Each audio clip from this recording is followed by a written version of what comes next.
Jamen, morgen igen. Der er en masse genganger, jeg kan se. Kendte ansigter fra i går. I dag skal vi prøve at arbejde lidt mere specifikt ned i nogle af de aktiviteter, som vi ikke så på i går. Så det kommer vi til at gøre. Skal vi lige prøve at se. Det her, det var jo en af de statistikker, vi hævde frem i går også, i forhold til, hvad er det for nogle aktiviteter, der så bliver brugt. Så vi skal kigge lidt på nogle af dem, der I er i gang med at bruge, men måske ikke bruger lige så meget, som mange af de filer, som jo var noget af det, som Moodle blev brugt rigtig meget til. Men jeg kan lige prøve at hive agendaen frem.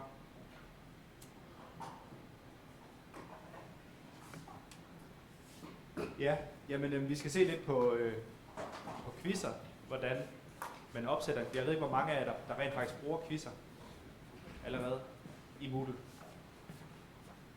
Nej? Det er jo et meget godt udgangspunkt, kan man sige. Vi skal se på, hvordan man bruger quizzer. Hvad for nogle spørgsmålstyper, man kan arbejde med i Moodle. Så er der sådan en spørgsmålsbank, som kan være meget god at kende, og begynde at bruge måske på sit fakultet eller i sin faggruppe, kan sætte en spørgsmålsbank op på tværs af den, så man egentlig kan hive spørgsmål ned, og på den måde spare noget tid i det arbejde, også fremadrettet. Det er jo lidt det, når vi har sådan et LMS her, at meget af det arbejde, vi lægger i at bruge LMS'et i dag, det skal man jo også, altså det er noget af det, der kan komme ind til gode længere frem, fordi man kan genbruge ting. Så skal vi se lidt på opgaveafleveringen, hvordan kan man bruge tracking, feedback og egentlig også skalaer. Ikke karakterskalaer, men mere sådan feedback-skalaer. Så skal vi se lidt mere på det her H5P, som vi så lidt på i går, der hvor vi lavede interaktive videoer. I dag skal vi så bare se på noget andet, som er lidt som en overordnet funktion i H5P, hvor man kan lave sådan et game map og rent faktisk bruge alle de forskellige typer af interaktive opgaver, man kan lave i H5P og sætte dem ned i et spil. Så det bliver igen lidt mere engagerende, lidt mere interaktivt, når vi bruger Moodle og går fra filer til måske at være noget mere engagerende. Så udvikles Moodle jo hele tiden. Der kommer hele tiden nye funktionaliteter i Moodle, der kommer hele tiden nye versioner. Og så i efteråret, der kommer der en ny version, 4.4, som vi kommer op på. Så vi skal prøve at se på, hvad der kommer til at ske i efteråret. Hvad er nogle af de nye ting, der kommer til at møde jer i efteråret. Det skal vi prøve at se på her. Og så er det meningen, at I får lov til også at arbejde lidt selv med det. Det er jo sådan en kortere version i dag på 2 timer her til formiddag, fra 9 til 11. Og så i eftermiddag, der er planen var, at det samme, som vi laver nu, det var det, der skulle ske i eftermiddag også. Men jeg har fået en del opfordringer fra nogle af jeres kollegaer, som gerne vil have et kursus på engelsk. Så derfor har vi valgt at sige, at i stedet for at lave det samme, som vi gør nu i eftermiddag også, og give mulighed for det, så laver vi altså en engelsk session, hvor vi laver lidt brush up på det, vi havde i går, en hurtig version af det, vi havde i går. Så hvis der er nogen, der ikke var med i går, så er jeg så velkommen i eftermiddag også til at få sådan en hurtigere, godt nok engelsk version af det, vi arbejdede med i går.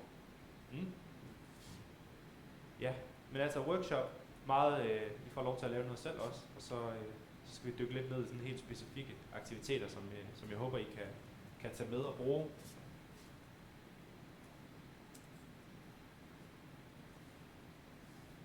Og I stiller selvfølgelig bare spørgsmål undervejs. Vi er ikke så forfærdeligt mange, så det er jo det er lidt mere kan man sige, intimt, og I siger bare, hvis der er nogle spørgsmål, eller jeg lige skal gentage noget. Det er helt vildt. Godt. Jamen, vi står jo i det her kursus, som vi var ved at sætte op i går, som ser nogenlunde sådan her ud. Det kan vi lige så godt arbejde videre på. Det vi skal se på til at starte med, det er, hvordan man bruger quizzer i Moodle.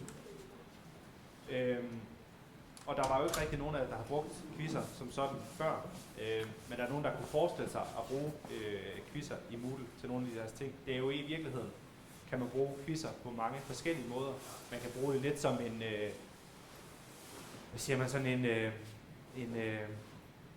måde at mærke rummet på. Hvor er mine studerende henne på nuværende tidspunkt? Hvor godt er de med? Hvor meget ved de? Det er en god feedback at få, inden man begynder at holde sine forelæsninger. Og ligesom at vide, hvad er niveauet, hvor er det, jeg skal starte henne. Det er det samme, vi snakkede om i går i forhold til det her med, hvad har de egentlig åbnet? Hvilket af materialerne har de åbnet? Hvad har de været inde i? Hvor stor en del af mit hold har egentlig været inde og engagere sig i nogle af de materialer, vi lægger op. Så man kan ligesom bruge Moodle til at give sig selv et godt udgangspunkt for det, man skal til at undervise i. Men hvis vi prøver at tage quizzer, så kan jeg bare hoppe ind i et eller andet, en tilfældig sektion her. Lad os tage 16. Så går man i redigeringstilstand.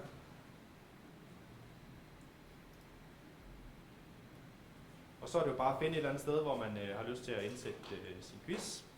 Så det kunne jeg jo gøre her. Og det er noget, I kommer til at lige prøve af i jeres egen rum her bagefter. Jeg har vist det, så ja. Og så har vi jo alle vores aktiviteter her, som vi kan arbejde med i Moodle. Og en af dem er quizzen. Så den klikker jeg på. Så skal man til at starte med, der er en masse forskellige indstillinger, man begynder at lave. Det første, jeg skal tage stilling til, det er lidt, hvad skal min quiz hedde. Og lidt i samme dur som i går også, så giver det god mening at lave noget visuelt, altså noget, man kan sige, hver gang der er en quiz, så giver det god mening at ligesom forklare, det her det er en quiz, eller det er noget, man skal svare på, inden man går videre, for eksempel. Altså give det et eller andet navn, der giver mening i forhold til det, man er ved at sætte op. Sådan at det er nemt at afkode, hvad er det, jeg skal i det her. Så jeg kalder den quiz.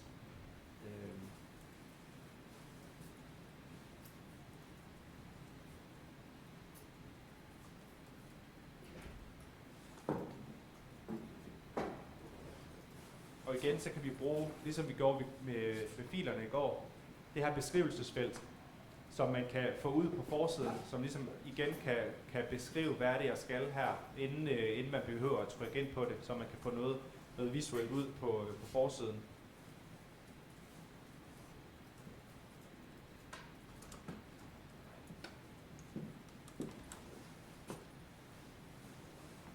I den her quiz bliver du spurgt til nogle af de emner, som vi skal gennemgå til næste forelæsning.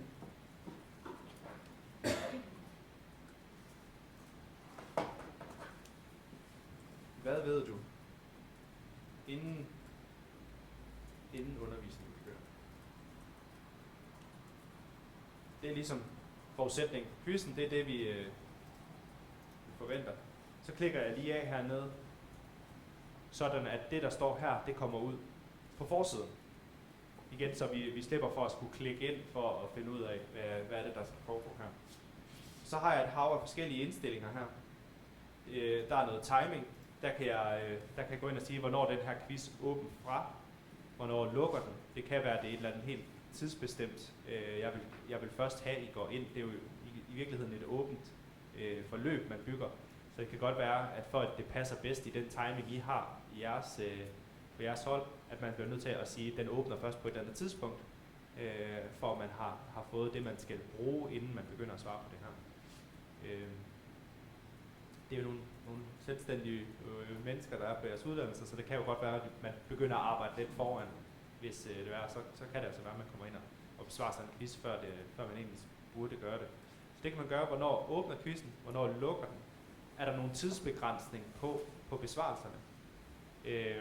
Har man måske 30 minutter til at besvare de her spørgsmål, eller er det bare en åben quiz? Det kan man altså indstille her. Hvis man har sådan en tidsbegrænsning på, så kan man herunder sige, hvad er det, der skal ske, når den her tid den løber ud. Der er det første, det kan være, at alle ens forsøg skal leveres ind, før tiden udløber, ellers så bliver de ikke talt med. Det er en måde at gøre det på.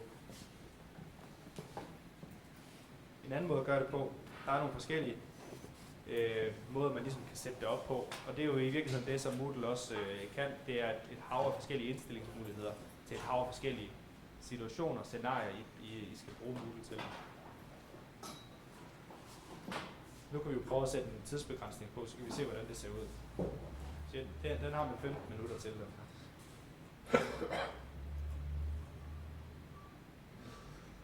Så kan man sætte en karakter, en grade på. Det er lidt igen i forhold til det, vi snakkede om i går, det her med aktivitetsgennemførelse. Hvad er det, der skal til, før at den her aktivitet den er gennemført for mig? Der kan man gå ind og sige, hvor mange point er det så, der skal til, for at den her quiz den er gennemført. Til at man får sådan en grøn kasse derovre i statusbaren, som vi også så på. Typisk så vil jeg lade være med at udfylde den til at starte med her, for jeg ved ikke, hvor mange point endnu, der er tilgængelige i min quiz. Lad os sige, at jeg laver 10 spørgsmål, så er der måske 10 point. Så kan det være, at 8 giver mening for at bestå den. Men det ved jeg ikke endnu, så det er sådan noget, jeg vælger at komme tilbage til tit. Så kan man vælge, hvordan den skal sættes op. Skal der være et spørgsmål på hver side, eller skal man have 10 spørgsmål på en side, eller hvordan skal det sættes op? Så det kan man altså også sætte op under layout.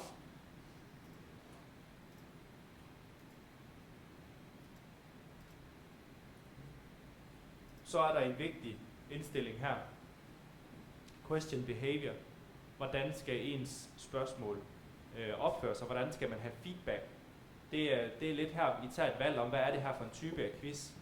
Er det en formativ quiz, hvor at, man får feedback, så snart man har svaret noget?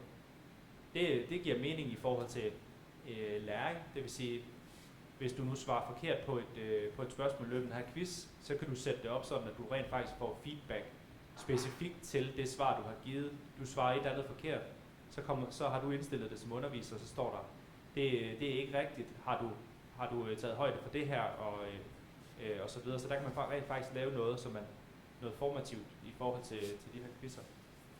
Så der er forskellige måder at give feedback på.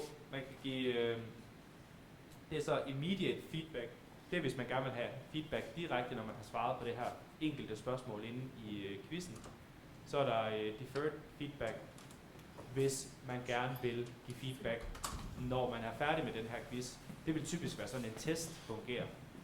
Altså noget, hvor man ikke må få noget hjælp undervejs, eller noget feedback undervejs. Så får man det hele til sidst. Men nu prøver vi at sætte den op til det her immediate feedback.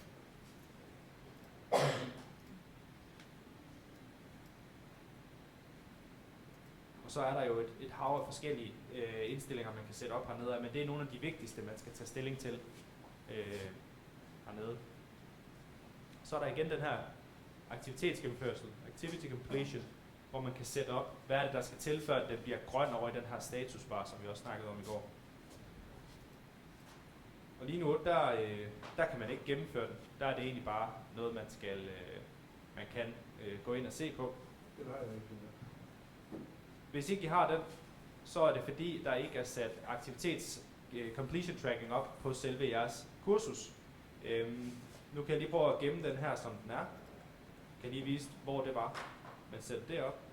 Fordi det er noget af det, der faktisk er standard at sat op til ikke at skulle være på platformen. Så det er noget, man selv skal tage stilling til, hvis man gerne vil have det inde på sit kursus. Så hvis ikke I havde den her completion tracking på nogle af jeres elementer, så hopper I ind i settings på kurset. Og så findes der en indstilling hernede, der hedder completion tracking. Eller noget, der minder om det på færøsk. Der er jeg ikke så stærk. Men completion tracking, der kan man altså gå ind og sige enable completion tracking, og hvis man har slået det til, så kan man begynde at bruge den her completion tracking. Ja.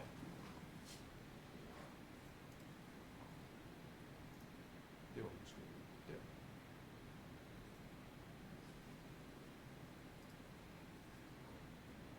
Der kan vi se her, det jeg havde sat i beskrivelsen, det kommer ind herude på forsiden nu, hvor der står, i denne quiz bliver du spurgt til nogle af de emner, som vi skal gennemgå til næste forelæsning. Hvad ved du, inden undervisningen begynder?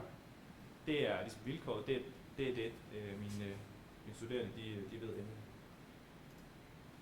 Jeg hopper ind igen og ind i settings. Når man så har slået det til, så får man den her activity completion.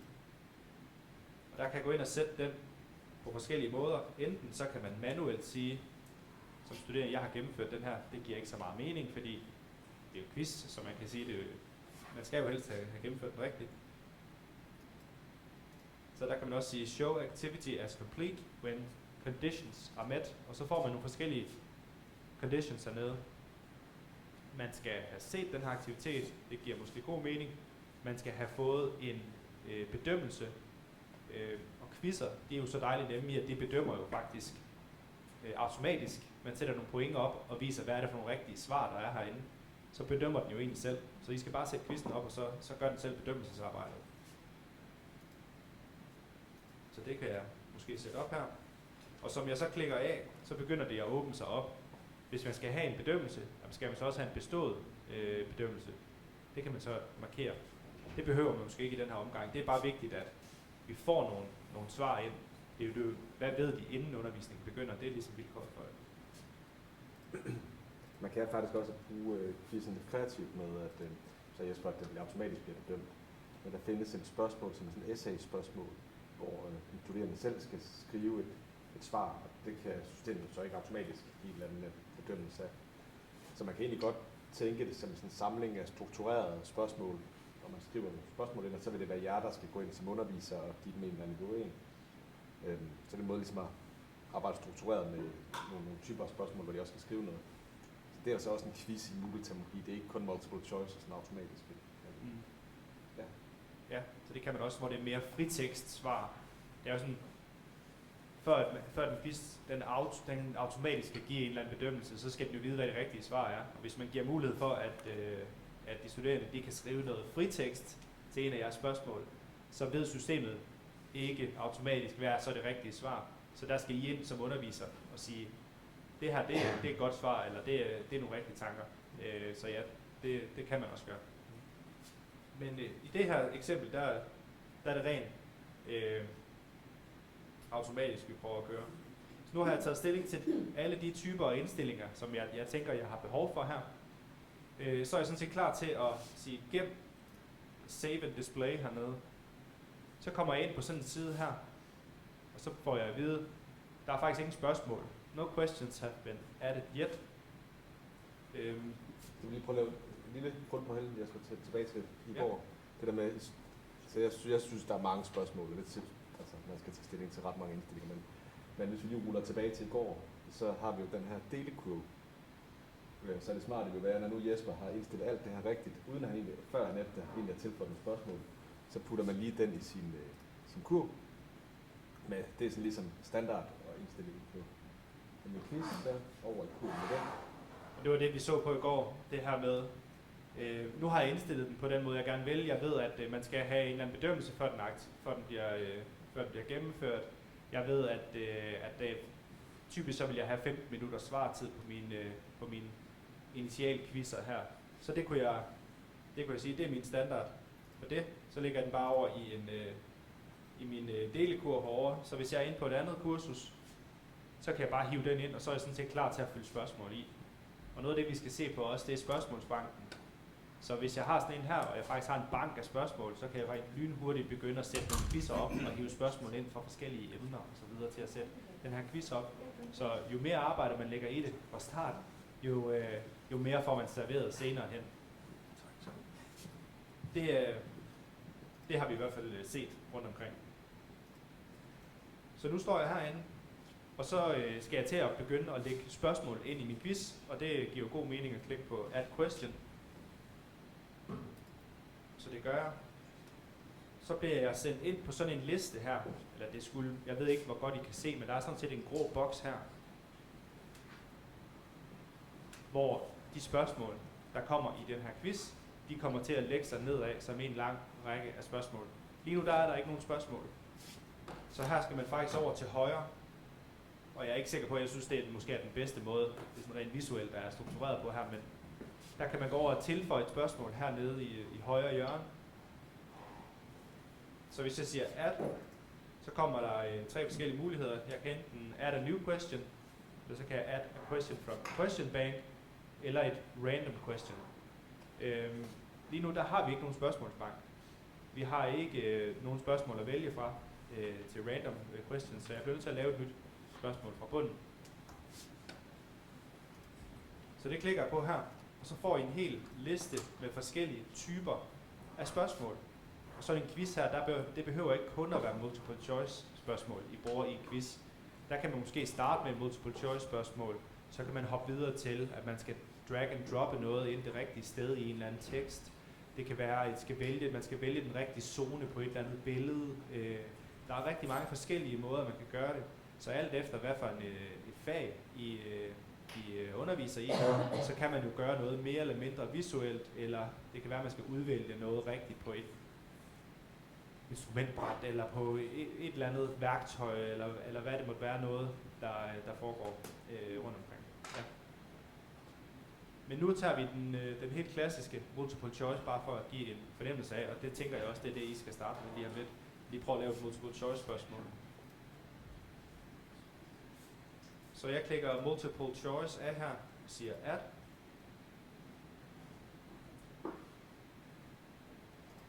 Så skal jeg give mit spørgsmål et navn. Og navnet, det ryger faktisk ind i spørgsmålsbanken, når jeg laver et nyt spørgsmål. Så det er mest af alt for, at man kan finde det her spørgsmål igen, så det skal være noget beskrivende for spørgsmålet. Og der sad måske nogen nede i... Ja. Nå. Okay, jamen for fileren, så er det jo... Det er ikke så godt, så det gør det altså ikke. Ja, velkommen til. Så.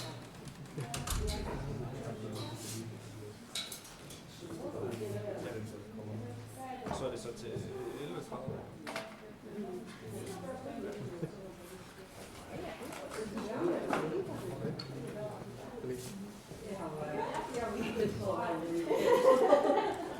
Ja, velkommen til. Vi laver lige kort recap til alle, som er kommet. Hvis man lavede sig rigtig pædagogisk nu, så bad man jo nogle af andre om at lave en genopfriskning af det, der er gennemgået. Men det går til 11:30.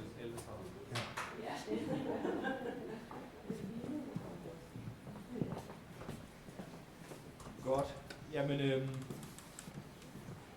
det kan være, der kommer nogen. Så vi venter lige 5 minutter. Der er lige 5 minutters pause, indtil folk får lov til at komme ind til den rigtige start.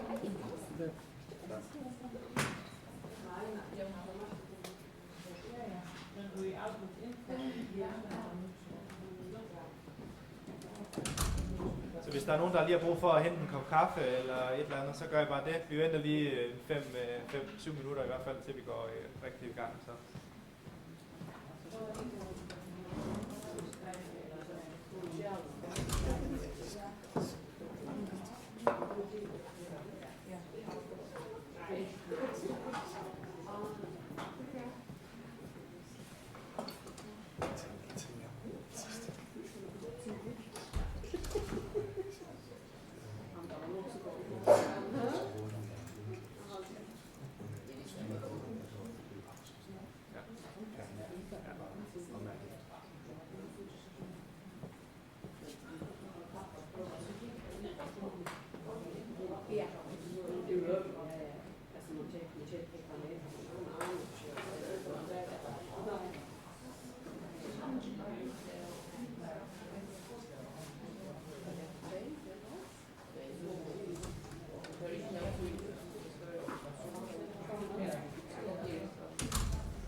Jamen, velkommen til.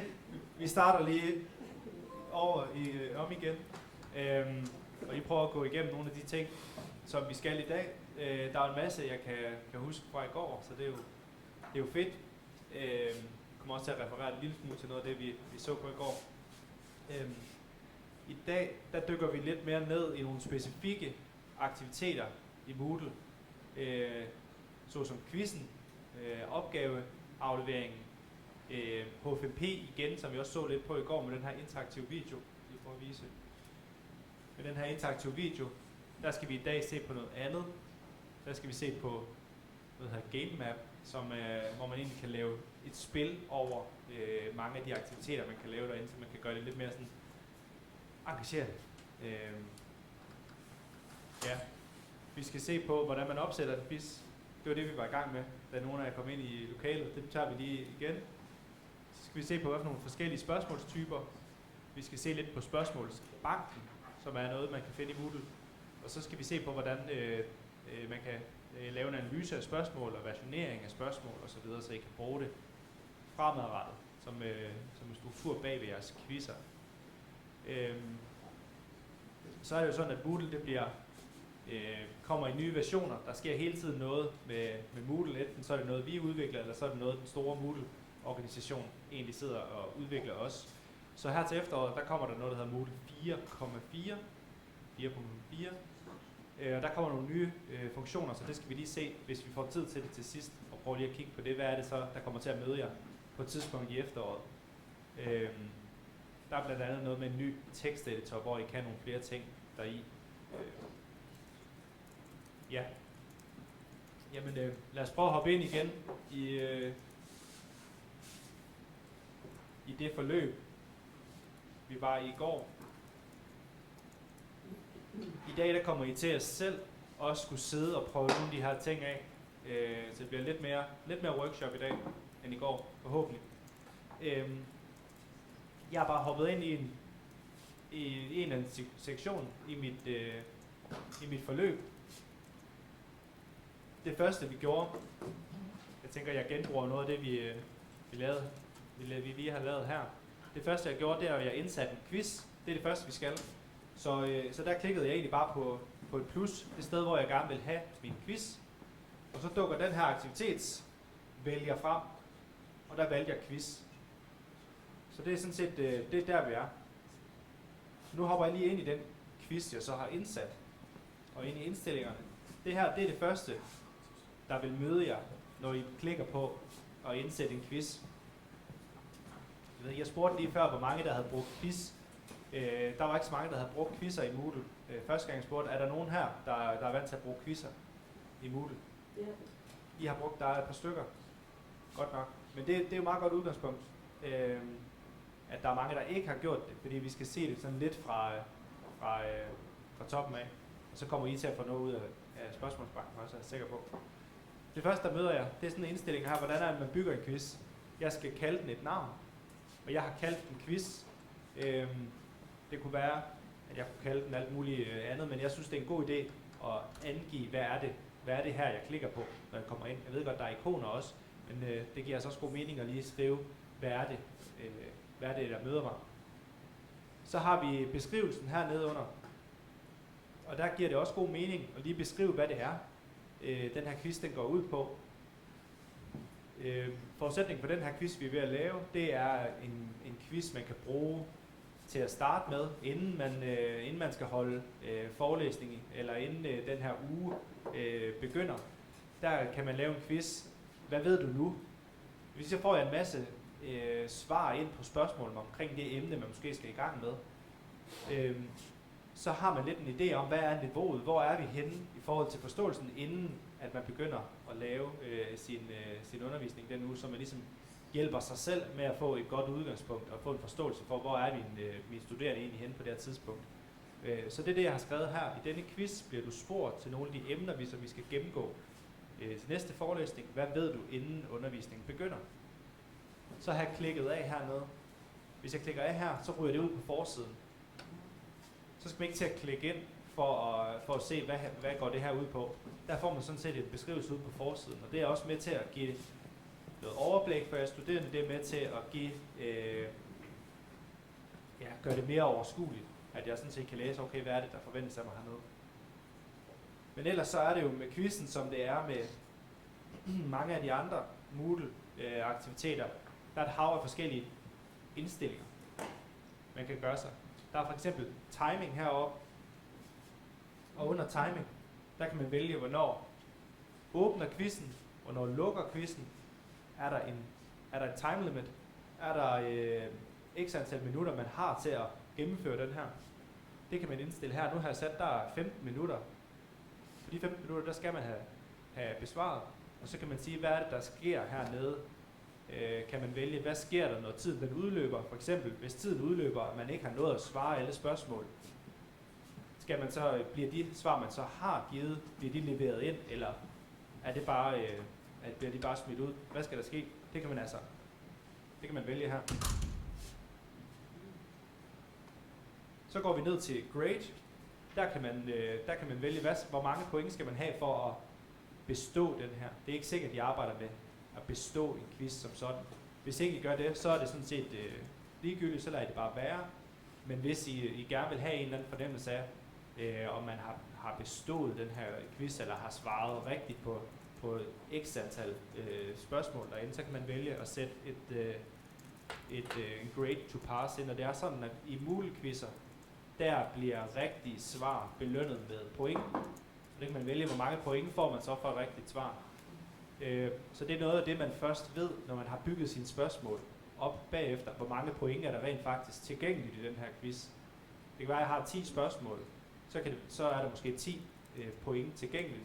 Men det ved jeg først, når jeg har bygget mine spørgsmål bagefter. Så jeg plejer altid at lade den stå tom til at starte med, og så vende tilbage til den bagefter, når jeg har lavet mit spørgsmål. Så kan man vælge layout, og der kan man vælge lidt om, hvor mange spørgsmål skal der være på hver side. Er der et spørgsmål på hver side, eller skal alle 10 spørgsmål i min quiz stå under hinanden? Så har vi det, der hedder question behavior. Og det er egentlig ret vigtigt i forhold til, hvordan den her quiz den skal bruges. Hernede i how questions behave, der har jeg valgt immediate feedback. Og når jeg vælger det, så betyder det, at den feedback, jeg giver på de rigtige svar i den her quiz, at det får mine studerende vist med det samme, de svarer det her. Det vil sige, så kan jeg bruge den her quiz lidt mere formativt. Hvis de svarer forkert, så kan jeg give dem noget feedback, de rent faktisk kan bruge til noget i forhold til det rigtige svar. Har du overvejet det og det i forhold til det her, det rigtige svar? Så det er immediate feedback. Hvis man gerne vil bruge det lidt mere som en test efter en periode, så kan man vælge at skifte over til for eksempel deferred feedback, så får man det først efter man har afleveret alle sine spørgsmål. Så der er en ret stor forskel på, hvordan man rent didaktisk har sat sin quiz op, i forhold til hvad man skal bruge den til. Så allerede her til at starte med, så skal man tage nogle valg i forhold til, hvad er det for en quiz, hvad er det, jeg gerne vil bruge den her quiz til. Jeg vælger immediate feedback. Og så findes der ellers en masse forskellige indstillinger, man kan begynde at dykke ned i her. Det vil vi ikke gøre nu, men en af dem, vi gerne vil sætte på, det er det her activity completion. Der kan man vælge, hvad skal der til, hvis jeg skal gennemføre den her aktivitet. Hvad skal der til for de af jer, der var her i går? Der så vi lidt på den der statusbar ude til højre, hvor man kunne se, hvad har mine studerende gennemført. Hvad skal der til for at få en grøn boks derude i den der til højre? Der kan man vælge, at der er nogle forskellige vilkår, der skal opfyldes. Man skal have set den her, det giver god mening. Man skal have fået en bedømmelse. Det giver også god mening. Og der snakkede vi også lidt før om. Det giver det her med bedømmelser. De fleste quizzer, det smarte ved quizzer, det er jo, at de autobedømmer. Du sætter quizzen op og vælger, hvad er det rigtige svar her. Og så snart jeres studerende har været igennem, så får de faktisk at vide, okay, hvilket niveau er du på. Så det er ikke noget, I skal ind over, efter I har sat de her quizzer op, reelt set. Så nu har jeg sådan set været igennem mine indstillinger, og I kommer til at skulle lege med det lige her bagefter. Nu har jeg været igennem mine indstillinger, og nu er jeg klar til at gå videre til spørgsmålene. Er der nogen mulighed for, at hvis man har sat på centrale spørgsmål, at rækken bliver tilfældige spørgsmål, så ikke alle får det samme 1, 2, 3, 4? Ja, det er der også mulighed for. Der er også mulighed for, at de studerende kan være anonyme, når de svarer. Anonyme svar? Ja, anonyme, fordi at det kan godt være, at hvis de skal forberede en undervisning, altså at de får de her quizzer, at de måske ikke svarer, fordi at de kan se, at de ved, at vi ser Ja, hvem på der den svarer måde. rigtigt på hvad. Og Det er selvfølgelig rigtigt. Kan du huske det, Tue, om der faktisk i quizzer er anonymitet? Jeg ved, der er i spørgeskemaer, der kan man sætte anonyme svar op. Men om der er det i quizzer, fordi Det tror jeg ikke.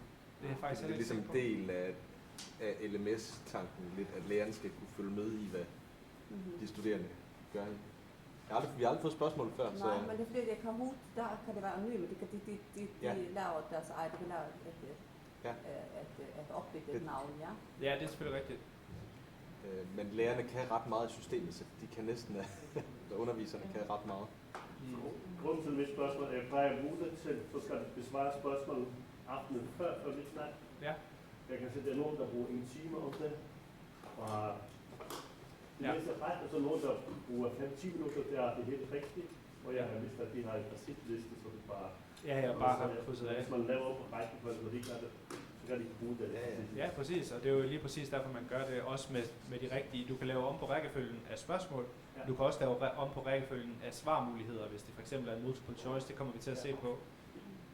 Så man ikke har den der. Du har ikke muligheden for at følge en facitliste, eller lige se, hvad laver sidemanden. Ja. Så der er en række forskellige indstillinger her. Så nu siger jeg gem og vis. Så kommer jeg videre ind. Og det var her, vi nåede til. Så nu er vi on track igen i forhold til, hvad vi nåede til før. Der har jeg ikke nogen spørgsmål endnu. Jeg vælger så at tilføje spørgsmål.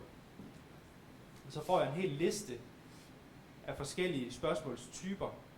Når jeg kommer herind, så det første, der sker, det er, at jeg lige får et sted, hvor den her grå boks, hvis I kan se den, så vil det være her, mine spørgsmål de kommer til at være nedad. Lige nu der er der ikke nogen.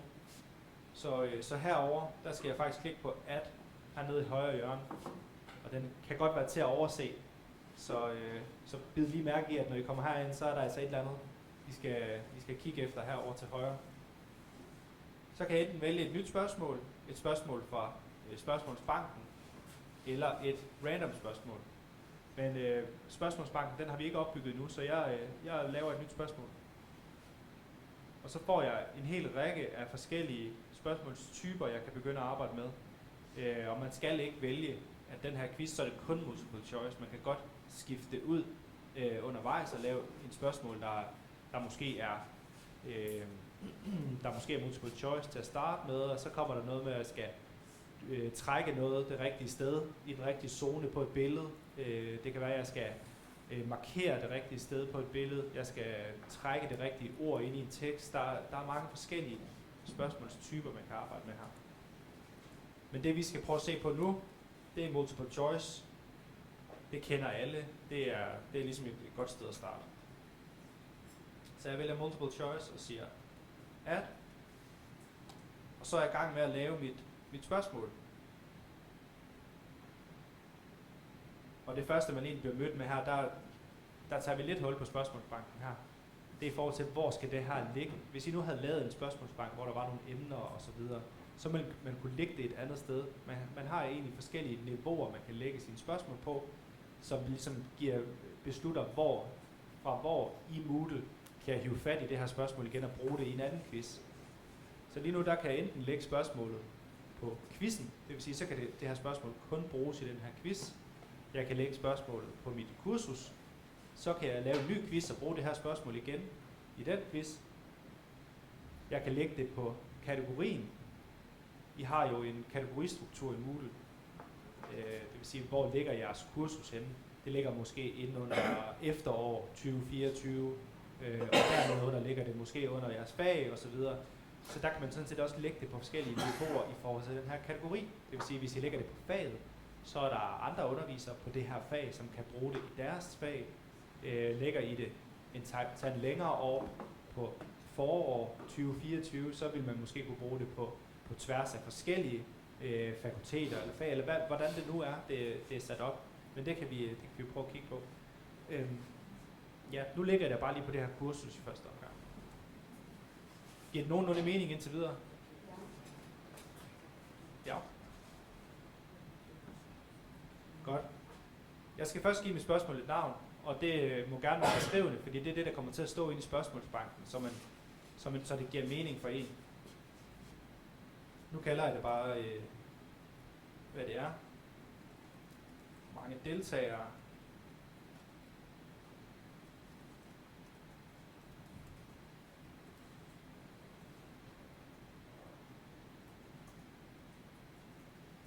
Jeg kunne lige så godt have kaldt det spørgsmål 1, eller spørgsmål om noget. Det er sådan set bare navnet på spørgsmålet. Det er ikke det, jeg spørger om endnu.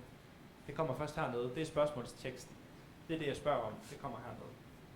Nu tilfældigvis spørger jeg bare om det samme, som jeg har valgt at kalde et spørgsmål. Men hvor mange deltagere er der til dagens workshop? Og når jeg laver sådan et spørgsmål her, så er jeg ikke begrænset til, at det kun skal være tekst. Jeg kan også godt sætte en video ind og spørge til noget omkring den video, eller sætte et billede ind ved at bruge min værktøjslinje og spørge til et eller andet til det her billede. Jeg er sådan set ved at bygge mit spørgsmål op her. Nu vælger jeg så bare ren tekst. Hvor mange deltagere er der? Så kan man vælge hernede, hvor mange svarmuligheder, der er rigtige.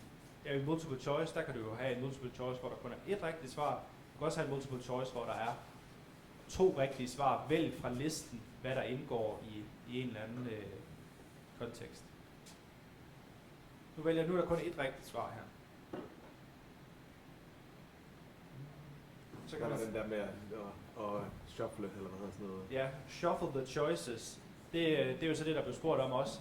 Kan man blande rundt på svarmulighederne?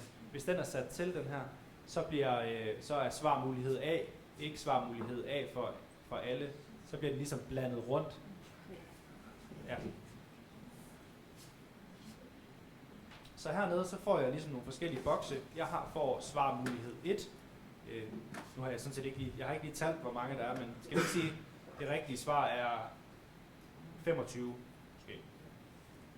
Der er 25 her i dag. Det ved vi. Det er det rigtige svar. Så går man ind her under grade, og så siger man, hvis det her det er det rigtige svar, så er logikken her, at man siger, hvor mange procent af det point, der er tilgængeligt for det rigtige svar, skal man have, hvis man vælger det her. Så er det 100%. Havde vi nu valgt længere op, at der var flere rigtige svar, så hvis der var et af rigtige svar, så skulle det måske være 50%, hvis der nu var 2, der var rigtige. Det giver mening. Yes.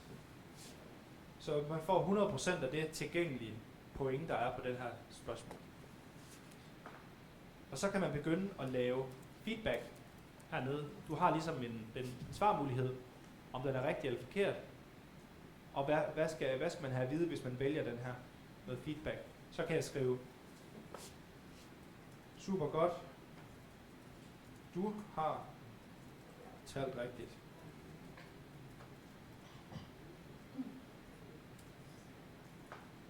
Så kan vi tage det forkerte svar, det er måske, at der er 55. Og det ved vi, det er det forkerte svar, så derfor får man none. Der får man ingen procent af det tilgængelige point. Så kunne svaret måske være desværre, eller feedbacken være desværre ikke rigtigt. Prøv at se dette link, for eksempel. Så kan man sætte et link ind til et eller andet sted på nettet, eller et eller andet. Altså man kan sådan set dirigere ens studerende i den rigtige retning ved at give dem en eller anden ressource.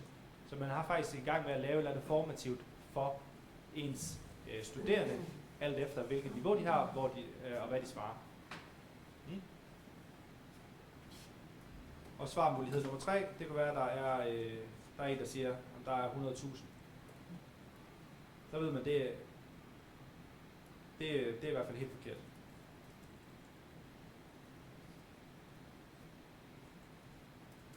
Sådan. Så er man på vej ud af holdet, tror jeg. Godt. Så har man sådan set indstillet sådan the basics i forhold til sådan et spørgsmål her. Man kan også godt vælge, om man skal have, må man få flere muligheder for at svare, og hvad skal der ske, når man har svaret. Så får man en eller anden penalty. Hvis man nu har svaret forkert første gang, så får man mulighed for at svare igen, men så bliver man fratrukket 33% af det, der er tilgængelige point, fordi det er anden gang. Der er sådan nogle forskellige, man kan lave.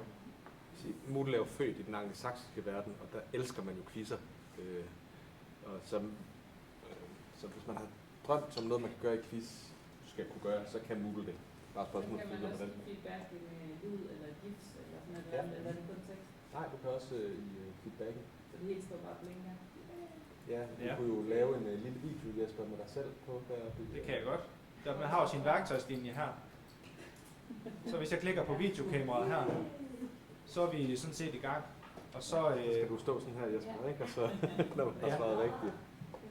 så kan man sige, det er fuldstændig forkert. Farvel. Ud af højre. Så stopper jeg. Så siger jeg attach recording. Og så er vi sådan set i gang. Så har jeg en video. Noget videofeedback. Ja.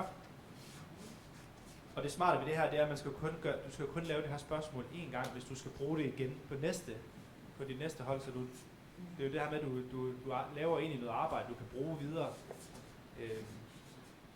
Det gør det måske lidt mere overskueligt. Så siger jeg gem. Save changes. Og så har jeg mit første spørgsmål i min quiz. Og hvis jeg gerne vil se, hvordan det fungerer, for hvis jeg nu var et studerende, så kan man klikke på det her. Der er sådan en lille forstørrelsesglas herude, så preview. Så hvis jeg klikker på det, så kan jeg se her, hvordan vil det opføre sig, det her spørgsmål, hvis jeg var studerende. Så hvis jeg for eksempel så den her 100.000, siger check, så helt forkert, og så kommer der faktisk noget her. Ja, close preview.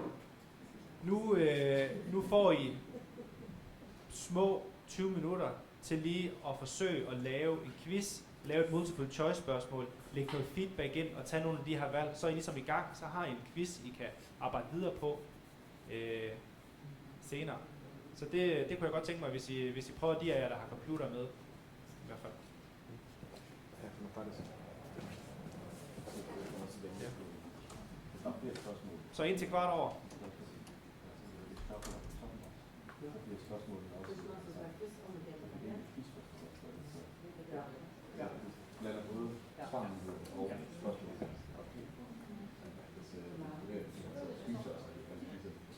Jamen, så er det god tid. Og jeg kan kigge på det, Ja, vi vil gerne spænde ben på den.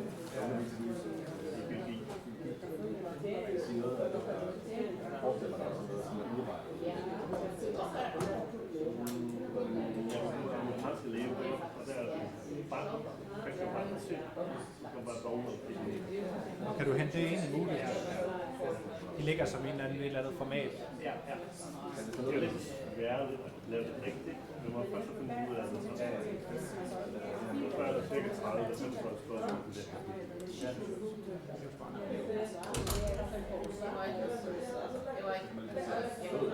Ja, og så siger jeg, at de skal prøve på aftenen for lidt nedad, for lige så svinge.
Jeg tror, vi hopper en smule videre.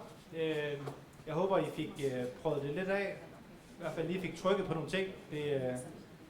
Det er nogle gange meget rart lige at få prøvet det af i hvert fald. Det næste, vi skal se på, det er det her spørgsmålsbank. For meget af det arbejde, I laver nu, det ville jo være smart, at I havde det et sted i en spørgsmålsbank, hvor I kunne tilgå det flere forskellige steder fra og bruge. Og det gør sådan set også, at I, når I har en spørgsmålsbank, der er inddelt i nogle forskellige emner, eller hvad det må være med quizzer i, så vil I sådan set kunne oprette en quiz og så sige, jeg vil gerne have 10 tilfældige spørgsmål for det her emne af spørgsmål, som jeg har oprettet på et eller andet tidspunkt. Det vil jeg gerne have sat ind her. Det er lynhurtigt at begynde at gøre. Så nu hopper jeg lige ind i spørgsmålsbanken, og så kan jeg lige vise, hvad den består af. Når I er inde i en quiz, så heroppe i toppen, der hvor I har jeres settings, I har jeres spørgsmål, der er der også en, der hedder Question Bank. Der kommer man ind, og så ser den nogenlunde sådan her ud. Og heroppe, der kan man vælge nogle forskellige ting. Nu kan man vælge alle spørgsmål, men det jeg lige vil vise jer til at starte med, det er kategorierne. Fordi det handler lidt om, hvordan er de placeret, de her spørgsmål. Nu kan I se, lidt som jeg nævnte til at starte med, der er en spørgsmålskategori for den her specifikke quiz, som jeg har gået ind i spørgsmålsbanken igennem. Den jeg har kaldt quiz, hvad ved du nu? Det vil sige, der kan ligge nogle spørgsmål herinde i den her quiz. Men de kan kun tilgås for den her quiz, hvis jeg hopper niveauet op og lægger det på selve kurset, så vil jeg kunne lave spørgsmål, der ligger på kurset, som jeg vil kunne tilgå for forskellige quizzer på det her kursus. Så man har ligesom sådan det er ligesom sådan et system i forhold til, hvor skal jeg kunne få adgang til de her. Så den første kasse, første kategori, der kan ligesom kun tilgå inden for spørgsmål, eller fra quizzen. Hvis jeg lægger den her på kategorien for det her kursus, der hedder Moodle Workshop, nyt layout, der kunne jeg lægge en masse spørgsmål, dem kan jeg så tilgå fra quizzer inde i det her kursusrum. Går jeg niveauet op igen, så kan jeg lægge den på den kategori, jeg er på. Og jeres kategorisering, den ser sådan her ud nu. Det har I måske set, nogle af jer. Der er ligesom kurser i de forskellige år, og hvis man dykker ned i det, så er det mere inddelt i forskellige uddannelser, som ligger her. Det vil sige, at det vil være sådan, typisk være sådan, I ser jeres kategorisering, at I ser, at I er i et kursus, det ligger i den her kategori, og den her kategori ligger i den her kategori, så det er ligesom en sådan kinesisk æske, der er pakket ind i hinanden. Og hvis jeg lægger et spørgsmål ind i den her kategori, så kan jeg tilgå den for alle de kurser, der ligger herinde i. Flytter jeg spørgsmålene et niveau op i selve kursusåret, så vil jeg kunne tilgå den for alle kurser, der ligger herinde i. Giver det mening? Og flytter jeg den et niveau længere op, helt op på systemniveau, så vil jeg kunne tilgå den for kurser, der ligger i alle årene. Så det handler lidt om, hvordan skal det struktureres. Det behøver vi måske ikke tage en beslutning om nu. Det er bare sådan, så ved I, at det er altså sådan, det fungerer. Og så kan man tage en beslutning omkring, hvordan det skal ligge. Men man kan ikke kombinere det versioner, så at jeg har brug for at kunne tilgå oplysninger for i alle år, men i nogle specifikke kurser. Ja, og det er jo så der, man skal tænke lidt på, hvordan er det hele opbygget. Mange af vores kunder, de vil i deres opbygning, så vil de have en kategori, så vil de ligesom have sådan en masterkategori. Den måde, man tænker, så har man skabeloner for kurser. Så tager du altid en kopi af den her skabelon. Det vil sige, når du går ind og arbejder med spørgsmål og bygger spørgsmål, så gør du det faktisk inde på selve skabelonen eller inde på masteren. Så er det i den kategori, det skal ligge. Når man så er klar til at fylde studerende på den her skabelon, man har lavet for sit fag, så tager man en kopi af faget og lægger det ned i det rigtige år, hvor det ligesom er aktiv undervisnings... det er den måde, det er tænkt på. Så i den her opbygning, så kan det ikke lige lade sig gøre nu, men det kommer vi nok til at snakke om på et tidspunkt i forhold til noget.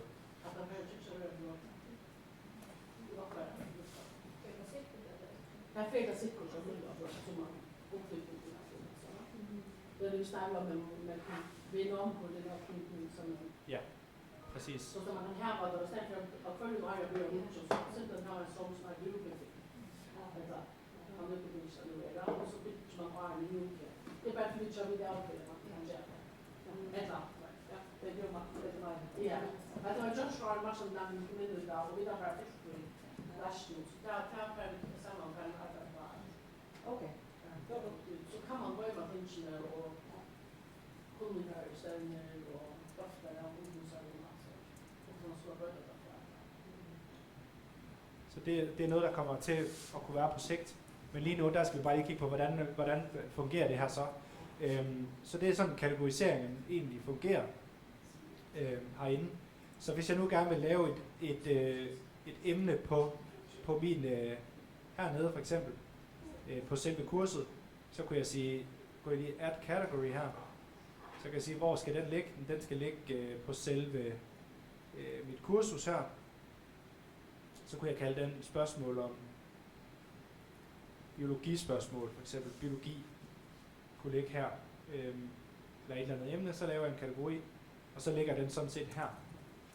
Så kunne jeg putte alle spørgsmål derinde i, så nu jeg på et tidspunkt vil lave en ny quiz, så kunne jeg sige, at jeg skal have 10 random biologispørgsmål, eller i et eller andet emne, der er noget fotosyntese, eller et eller andet, som jeg stiller spørgsmål om. Så man har mulighed for at lave sådan nogle kategorier og gruppering af dem. Men noget af det smarte ved det er sådan set også, at de her spørgsmål, hvis man nu laver nogle spørgsmål, som ikke kun hører hjemme i en quiz, men de hører sådan set hjemme på et højere niveau og bliver brugt i alle mulige quizzer, så bliver de jo brugt rigtig meget spørgsmål. Nu kan I se her, nu har jeg et spørgsmål her. Jeg kan se, hvornår det er blevet lavet. Jeg kan se, om der er nogle kommentarer på det. Jeg kan se nogle forskellige analyser. Nu er det ikke blevet brugt ret meget, men der vil alt efter hvor meget jeres spørgsmål er brugt, så vil systemet gå ind og analysere på, i forhold til det, der bliver svaret derpå. Er det her spørgsmål, lever det op til kravene? Altså er det et godt nok stillet spørgsmål i forhold til de svar, det får tilbage? Er der rigtig mange, der svarer forkert på det? Så kan det jo godt være, at det er fordi spørgsmålet er rigtig svært på et eller andet tidspunkt. Det kan også være, at det er fordi det er stillet på en forkert måde. Og så bliver det faktisk flaget ud her. Så står der noget, at det mangler faktisk lige at blive tjekket, det her spørgsmål. Og der kan man se, der står, a question is indicated as likely to need checking based on question statistics. For example, if students obtain a low score on the question, but a high score on the whole quiz. Så det i forhold til sådan nogle krav, hvor man går ind og læser på det her spørgsmål, hvor godt er det i forhold til den kontekst, det nu er i. Og der er nogle forskellige analyseredskaber, som systemet så går ind og gør. Så kan man gå igennem sådan et spørgsmål. Og man kan se herude, der er også forskellige versioner. I kan jo godt have lavet et spørgsmål, som på et tidspunkt, som bliver brugt i nogle quizzer, men I kan sådan set godt gå ind og lave om på det. Hver gang I laver om på det, på spørgsmålet fra spørgsmålsbanken, så kommer der en ny version af det. Så hvis det her spørgsmål det bliver brugt i en quiz et eller andet sted, som kontinuerligt er i brug, så kan man lave det om inden fra centralen, som er inde i spørgsmålsbanken, og så bliver det sådan set lavet om ude i quizzerne, hvis det er indstillet til det. Ja. Og det er derfor, I jeres quiz kan gå ind og vælge. Der står sådan noget ud for hver jeres spørgsmål, og så står der, hvilken version bruger man i den her quiz, og så vil der typisk stå always latest. Man bruger altid den seneste version af det her spørgsmål i sine quizzer. Så det er jo i virkeligheden et redskab til at lave sådan en stor spørgsmålsbank, som man sådan set kan hive fat i alle mulige steder fra. Vi kan få rigtig meget arbejde lagt deri. Vi har nogle kunder, som har altså tusinder og tusindvis af spørgsmål, men det kan også blive ret tungt, kan man sige, men det er altså ret godt at arbejde med. Ja. Godt. Så det kan simpelthen analyseres på den her måde, de her spørgsmål. Apropos spørgsmål, er der nogle spørgsmål til det indtil videre? Jeg ved, der kommer noget kaffe lige her klokken halv. Det fortalt Martin i hvert fald. Men er der nogle spørgsmål til det, vi har været igennem indtil videre i forhold til Moodle-quizzer og spørgsmålsbank og så videre? I kan sådan set også gå ind og bare lave spørgsmål direkte ind. I behøver ikke lave en quiz til at starte, men I kan godt gå ind og bare strukturere og så sige, nu sætter vi os sammen i det her faglige team, og nu laver vi spørgsmål til den her, til vores kurser inde i spørgsmålsbanken. Så når man derinde, så kan man bare gå ind og sige create a new question. Så er det ikke noget, der hænger sammen med en quiz nødvendigvis. Det er bare spørgsmål, vi ligesom fylder i banken, som man kan bruge. Hvis jeg prøver at klikke på det, så får man ligesom samme visning her med de forskellige spørgsmålstyper, man kan bruge. Ja. Og man kan se, hvor meget er det blevet brugt. Det her spørgsmål, det er i 2 forskellige quizzer. Og jeg kan se, i hvert fald kursus, jeg kan se i hvert fald hvad hedder aktiviteten, og jeg kan se, hvor mange forsøg, der er blevet brugt på det her specifikke spørgsmål. Så vi får ret meget at vide omkring jeres spørgsmål fremadrettet. Ja. Og det er sådan set også herinde, I kan begynde at importere spørgsmål. Det er måske meget rart at vide. Nu bevæger vi os lidt ned af noget her, men Moodle har sådan nogle forskellige formater, man kan importere spørgsmål i. Et af dem er det, der hedder Aiken-format. Det bliver typisk brugt til multiple choice spørgsmål. Men nogle af de her formater, dem kan AI faktisk godt finde ud af at kreere. Så det er lidt, det kunne man eksperimentere med. Noget af det, der tager længst tid, det er at lave forkerte svar til multiple choice spørgsmål. Det har I sikkert også været udsat for. Men man kan sådan set godt få ChatGPT og så videre til at lave et andet udgangspunkt i det her format, man faktisk skal hælde ind i Moodle. Så skal man selvfølgelig som underviser lige kigge det igennem med den rigtige. Vi kan godt, det har vi selv arbejdet lidt med, få ChatGPT til at lave sådan et Aiken-format spørgsmål. Og så kan den bare lave 10 spørgsmål lynhurtigt, så man kan importere ind i Moodle, og så skal man selvfølgelig selv tjekke efter. Men det er jo i virkeligheden sådan et ordbogsarbejde med quizzer og lave forkerte svar, som også er troværdige forkerte svar. Det kan man bruge lang tid på, tænker jeg. Men ja. Og Martin, du sagde, der var noget med noget kaffe på et tidspunkt. Ja, Café Klost. De har faktisk stillet det nede ved Kongshallen dernede. Okay. Det er også okay. Ja. Og en anden ting, så har vi jag tror att vi med hålla det så långt att sätta björn i kantinen där är snart. Sitta och hålla där. Stod det frukost och sätter någon så eller fyra att guide han ska göra sätta så gör det här nu. Okej, så gör vi det inte jar, men gör det där. Ega belöning. Er der salat, eller hvad er der? Dør vi nok. Jeg tror, det er noget med noget mad. Ja, jeg sagde kaffen er dernede, og universitetet inviterer til frokost i dag også. Ja, det er godt. Jeg forstod ordet salat. Det var der stod det klik. Planen er, altså hvad med tidsplanen i dag i forhold til det, der står i det der indkaldelse? Ja, men tidsplanen for det er, at vi tager noget kaffe nu, og lige henter kaffe, bruger 10 minutter på det, og så slutter vi sådan set 11:30 i dag. Og så er det meningen, at over frokost fra 12:30, så skulle vi have kørt det samme. Ideen var ligesom, at vi skulle køre det samme program 2 gange, hvis ikke man kunne være der ved det første, så havde man mulighed for at dukke op til det næste. Det, der skete i mellemtiden, det er, at der har fået en del efterspørgsel på det, vi lærte i går. Kan vi ikke lære det på engelsk også? Så i eftermiddag, i stedet for at lave det samme, som vi lige har gjort 2 gange, så bliver det altså sådan et brush-up-kursus i forhold til det, vi havde i går, bare på engelsk. Så hvis der er nogen, der gerne vil være med til det også, så er I velkommen til det. Ellers så er det altså nogle af jeres engelsktalende kollegaer, der kommer i eftermiddag. Ja. Så kaffe nu. Men kaffe er altså nede ved Kongshallen dernede. Ja.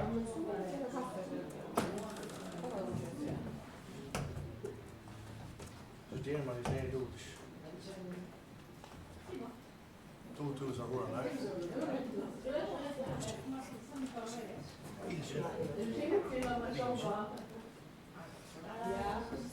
Cesar Borfeld, långt jag dock har skyn.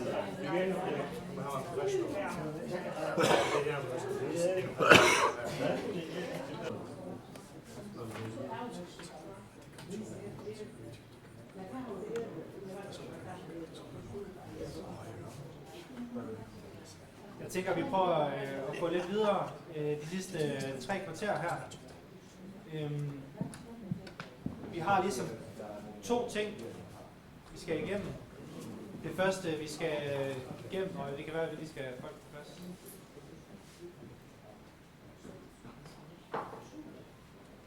Karin.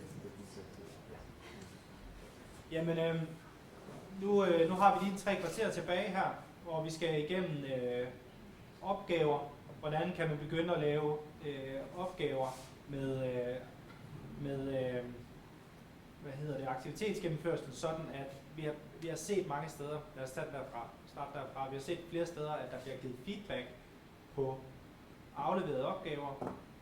Går man ind og giver kommentar, feedback tilbage, men der er ikke nogen grading i Moodle. Det vil sige, at så får man ikke som underviser at vide, at den her, den skal du ikke forholde dig til mere. Så får man egentlig bare den her feedback, så står den stadigvæk på en liste. Jeg kan lige prøve at vise, hvordan det ser ud. Så skal vi se på, hvordan man kan give og i Moodle hedder det karakter, men det giver måske ikke så meget mening, fordi man kan lave forskellige skalaer.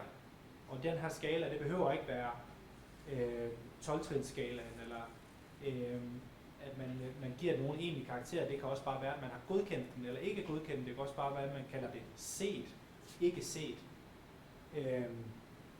Så det der med lige at give den en markering, det gør, at de studerende de også får en notificering tilbage, og I kan se, den her den skal jeg ikke forholde mig til mere. Det prøver vi lige at kigge på. Nu har jeg en afleveringsopgave her, og jeg har jo kopieret det her forløb, så det er ikke nogen, der bruger den. Så nu går jeg lige ind i den, og jeg er også studerende i det her forløb. Så jeg går lige ind og afleverer noget, som jeg gerne skal have noget feedback på. Går ind og afleverer, se om jeg har noget, der giver mening her. Der er et eller andet her. Det afleverer jeg.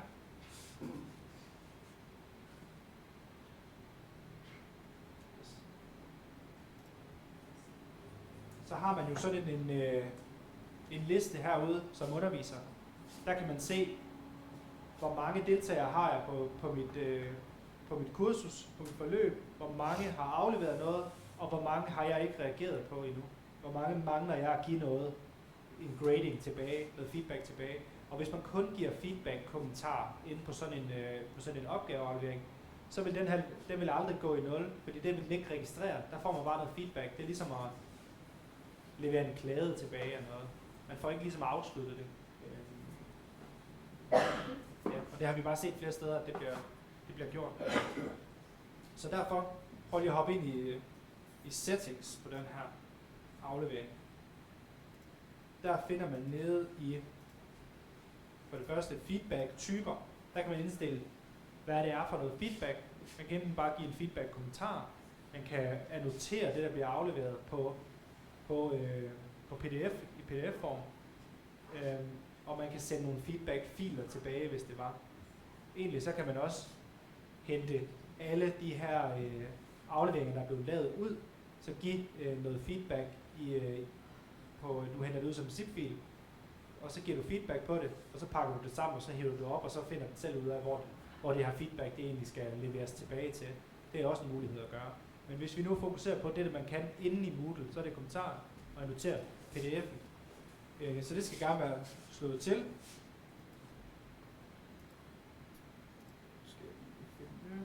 Så går man ned under grade.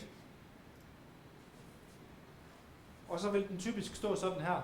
Der vil det stå, der er nogle point, man kan give op til 100. Det giver måske ikke så meget mening, når det er noget, der bliver afleveret, og man skal give noget feedback på. Så derfor kan man faktisk gå ind og vælge om her, og så sige, jeg vil gerne bruge en skala. Og der er allerede lavet nogle skalaer i forvejen, I kan bruge. 13-skalaen, 7-trinsskalaen, det er noget, der er blevet sat op på selve platformen på et tidspunkt. Og hernede, nu er mit færøsk ikke så godt. Hvad betyder det hernede? Er det godkendt? Ikke godkendt? Eller? Bestået, ikke bestået. Godt nok. Fordi det er faktisk muligt, at vi kan gå ind og lave en ekstra, det er i virkeligheden, bare er der en ekstra, tofoldig skala hernede. Så jeg ved ikke, om det giver mening for at have en, der hedder set, ikke set, eller i virkeligheden bare for, at vi ligesom kan markere, at jeg har interageret med den her. Hvad kunne give mening i sådan nogle situationer for jer? Jeg har brugt en skala fra 0 til 100%, så giver jeg procenttallet for opgaven. Men du bruger procenter. Ja. Jeg tror, der er nogle af jer, der, når vi sidder og kigger rundt på jeres Moodle, så er der ret mange, der skriver feedback-kommentarer til de studerende. Ja. Og det er virkelig, og det er jo rigtig godt. Det er jo super fedt. Men vi lige har brug for en ekstra markering af, at de også lige har rettet opgaven, eller set den, ikke? Så den skala, vi gerne lige vil have oprettet til på et eller andet tidspunkt. Hvad skal det så hedde? Skal det være rettet, ikke rettet? Det kunne være, det var sådan noget, vi skulle vide, ikke? Jeg har også givet Eller kommenteret, ikke kommenteret, ikke? Ja. Ja. Så den får vi lige, selv hvis Martin siger OK på det, tror jeg han gør, men så får vi tilføjet en skala. Så når I herinde, der skal I vælge, så er det er en karakterskala, men det er bare egentlig en markering af, har vi været forbi den her opgave, ikke? Grunden til, at jeg har brugt kommentarer, og grunden til, at jeg bruger procenter, det er fordi, det er en del af eksamen, Ja. og så kan man gennemsnit alle afleveringer.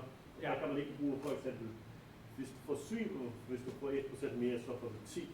Ja. I stedet for, at du skælder nu, så kan du regne gennemsnit af det. Det bliver meget nemmere. Ja.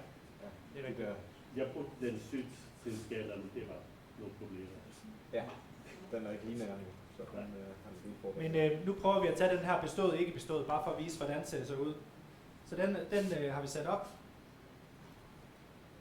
Og så prøver jeg at gå ind og sige gem og vis igen. Så får man sådan en knap grade her. Den hedder nok noget andet hos jer. Men hvis jeg går ind i den, så får jeg alle de afleveringer, som er blevet afleveret på den her opgave. Nu er det jo bare det her ene dokument, som jeg lige hæver ind, hvor der står Prins 2 på. Men der får jeg jo sådan set mulighed for at give kommentarer herover. Og det er der jo rigtig mange, der gør, der giver kommentarer herover. Og det kan man gøre på forskellige måder. Man kan selvfølgelig give noget tekst. Super opgave. Jeg kan også gå ind og bruge video, ligesom vi så før med quiz feedback. Det kan jeg sådan set også gå ind og optage. Jeg kan optage noget lyd, jeg kan optage noget video, hvis det gør det hurtigere og nemmere og for både jer og de studerende måske. Det er i hvert fald mulighed for. Ja. Det er lidt gemt feature, som egentlig er rigtig fint. Får alle de sådan guldkorn, ikke? Det er godt, hvad I har opdaget, men man kan jo tilføje sådan sine egne kommentarer her, som sådan nogle inde i dokumentet, der hvor det præcis er, at det er relevant, ikke? Og så kan man jo skrive det her, det er godt. Og så har I jo garanteret nogle kommentarer, I bruger tit til at studere sådan noget, arbejde mere med arbejdsmars, hvis du kan gøre det tit. Og hvis man så gør det, jamen så kan man så tilføje det til sådan en klik-link, eller en klik-kommentar. Så næste gang jeg kommer en kommentar, så kan jeg, i stedet for at skrive godt, så kan jeg bare sætte det ind sådan der. Så det er sådan en måde ligesom lige få, have de ting, I typisk har brug for at sige til de studerende, og lægge det ind i den der liste, så kan I rent faktisk give noget super feedback, præcis det sted i dokumentet, hvor det var relevant for den studerende. Det er lidt gemt, så derfor tænker jeg lige, at jeg vil vise det. Ja. Jeg plejer at have et Word-dokument ved siden, og så kopierer copy and paste, og så sætter det. Ja, men du har jo alt det, du skal lægge ind jo. Det er rigtigt, og så kan vi jo lige prøve at sige, lave video. Hvad for noget? Det er audio, så den... Ja, det er video. Nu vælger jeg bare at give noget videofeedback. Det er ikke sikkert, at der er alle, der har lyst til, at man er på skærmen hele tiden. Og så er video eller lydfeedback jo egentlig meget godt. Der er sådan en begrænsning på 2 minutter. Men 2 minutter er måske også fint nok til de fleste, det meste feedback. Så nu stopper jeg den igen og sætter den ind, og så er det sådan set noget lydfeedback, man får tilbage med det samme. Så nu har jeg givet nogle kommentarer. Så heroppe, hvor der står low grade, typisk så vil der ikke være noget her, men det er altså den her, der betyder, om den ligesom bliver registreret, at vi har været igennem. Så nu kan jeg vælge, om den er bestået, eller ikke bestået, kommenteret. eller kommenteret, ikke kommenteret. Det giver måske ikke så meget mening at have været inde og sige, at den ikke er kommenteret. Men det kan man altså vælge heroppe, og det får vi oprettet til.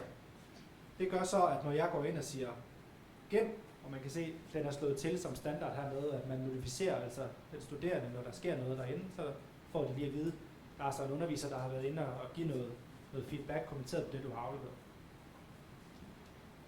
Så kan jeg gemme og vise den næste. Så har man sådan en helt flow, man kan gå igennem herinde. Så nu gemmer jeg. Og så er det blevet notificeret ud til den studerende.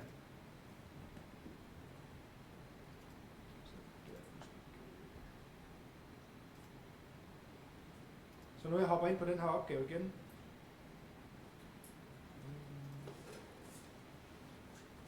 Skal jeg se, om jeg kan finde det.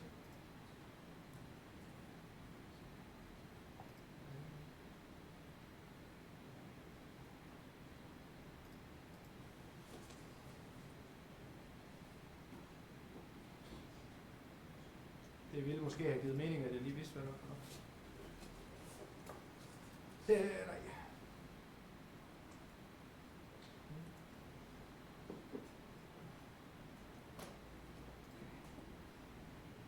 Der. Den her. Så kan I se som underviser, nu er der lige pludselig ikke flere, der mangler at blive taget stilling til herinde, fordi vi har sat den på. Det ville den ikke have været ellers. Den er submitted for grading, og den er graded med den her. Så får den studerende sådan set sådan en pdf tilbage her, og sit feedback. Der står, den er bestået, hvornår det er gjort, hvem er det gjort af, hvad er kommentaren, super opgave, man får sit lyd direkte herud. Og der kan man se den annoterede pdf også, med de her forskellige annoteringer. Så det er altså et ret godt værktøj. Så det var lige så meget, bare lige en lille heads up i forhold til i hvert fald at få lavet den der markering på, så, så man kan hjælpe sig selv med at slå den her liste ned. Ja.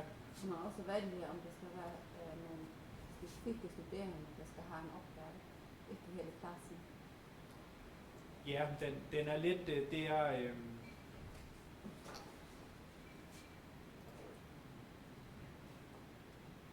Det kan man godt, men det er ikke sådan oplagt. Vil du ikke gøre det med sådan permissions eller? Jo, det der kommer vi ned i det kræver først, at vi ved, hvilke studerende, så vi lige tage en rundtur i det, bare sådan. Om de andre har brug for det. Det der pointen er, at vi er nødt til at have de studerende i en gruppe, så vi ved, hvad er det for nogen, vi skal give opgaven, ikke? Så det fører lidt for langt, hvis vi skal vise, hvordan man opretter en gruppe. Det er der forskellige redskaber til, og der tror jeg også... vi bruger cohorts og sådan noget, men ikke så meget. Ja, men der er 2 slags grupper. Der er cohorts er en brugergruppe, som er sådan, så er der grupper, som er i kursus. Ja. Og der er det så egentlig... Der findes der nogle funktioner, så det kan man gå ind og sige, hvordan er det, vores studerende deler op i en gruppe, så det vil være sådan, dem, der er de hurtige elever. Hvilke studerende var det, der skulle have sådan en opgave eksempelvis? Det kunne være, for eksempel, hvis de ikke har været deltagende i en undervisning, hvor der er 100% nødvendigt. Ja, så skal de aflevere en opgave. Ja. Og det er kun måske 2 ud af 24, der skal skrive en opgave. Ja. Så kunne det være smart, at de afleverede her, så kunne man finde noget feedback på det. Ja. Ja, altså man kan Men lave noget. nu er det gennemgår det her, fordi at vi er så mange, der er her. Og man kunne lave sådan noget sjovt noget, ikke? Så du lave en lille quiz.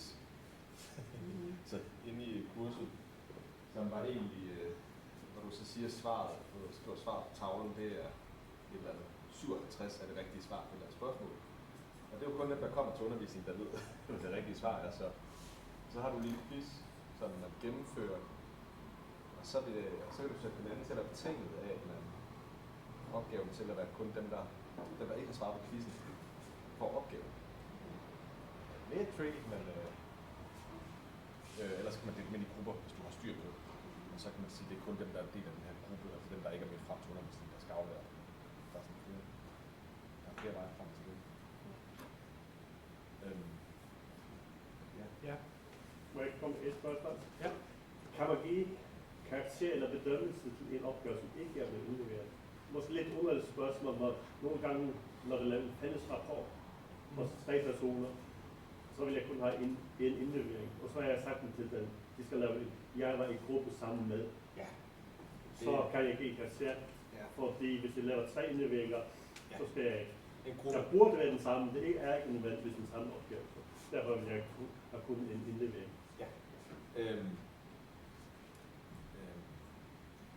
Så går der en lille smule salg, skal jeg sige den, men så må vi se, om vi kan få flere penge ud af ham.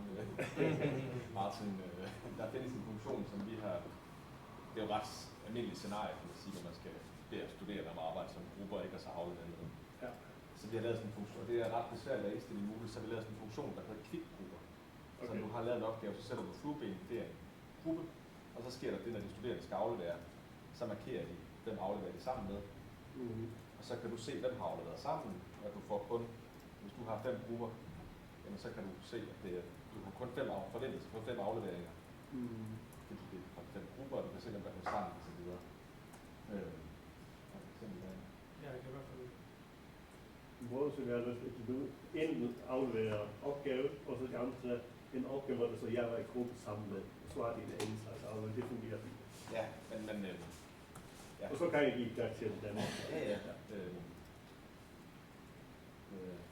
Det er sådan en workaround, ikke? Ja. Ja. Der er også nogen, der nogle gange har, der bruger, man kan også lave en opgave, som ikke kræver et fysisk produkt, hvis man lige bare vil evaluere studerendes arbejde. Så havde vi jo bedt dem til at starte med, hvor man tog stilling til, hvad det egentlig skal aflevere. Er det en bil eller en opgave?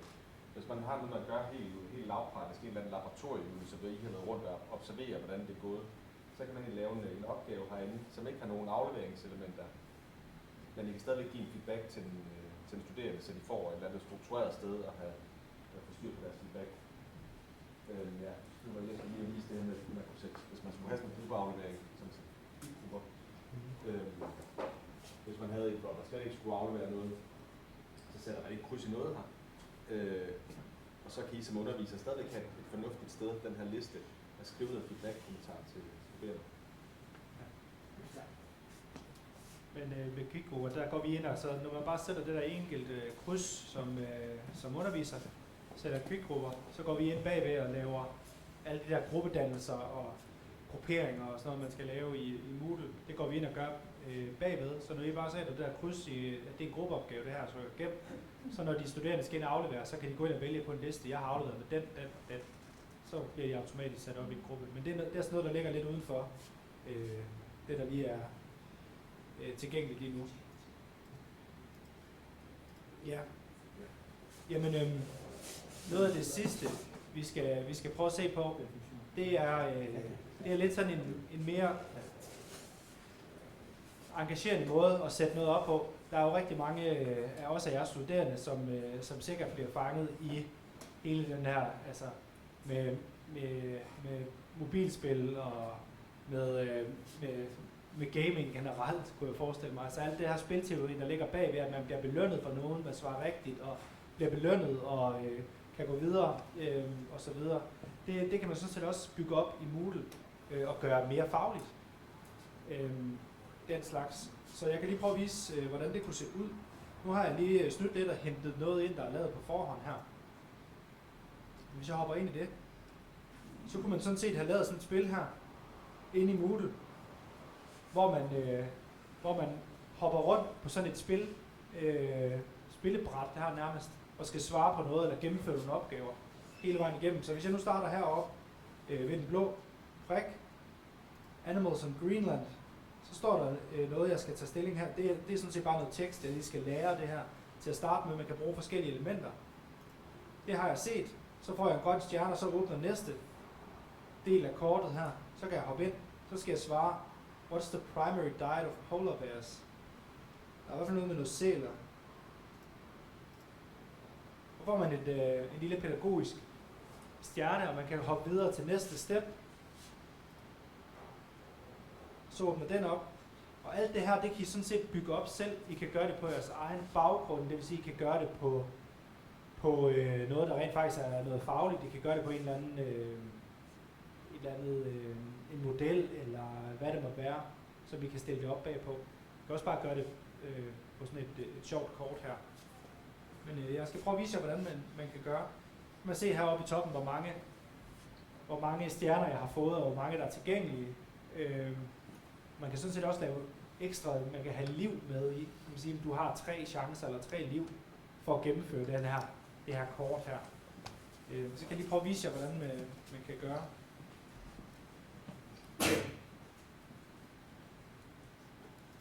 Nu hopper jeg ind her. I har jo, det var lidt ligesom det, vi så på i går. Prøv at lave sådan et H5P-element. Så jeg går ind og sætter noget ind. Så vælger jeg H5P. Nu kan jeg kalde det et navn her. Nu kan jeg kalde det Game Map.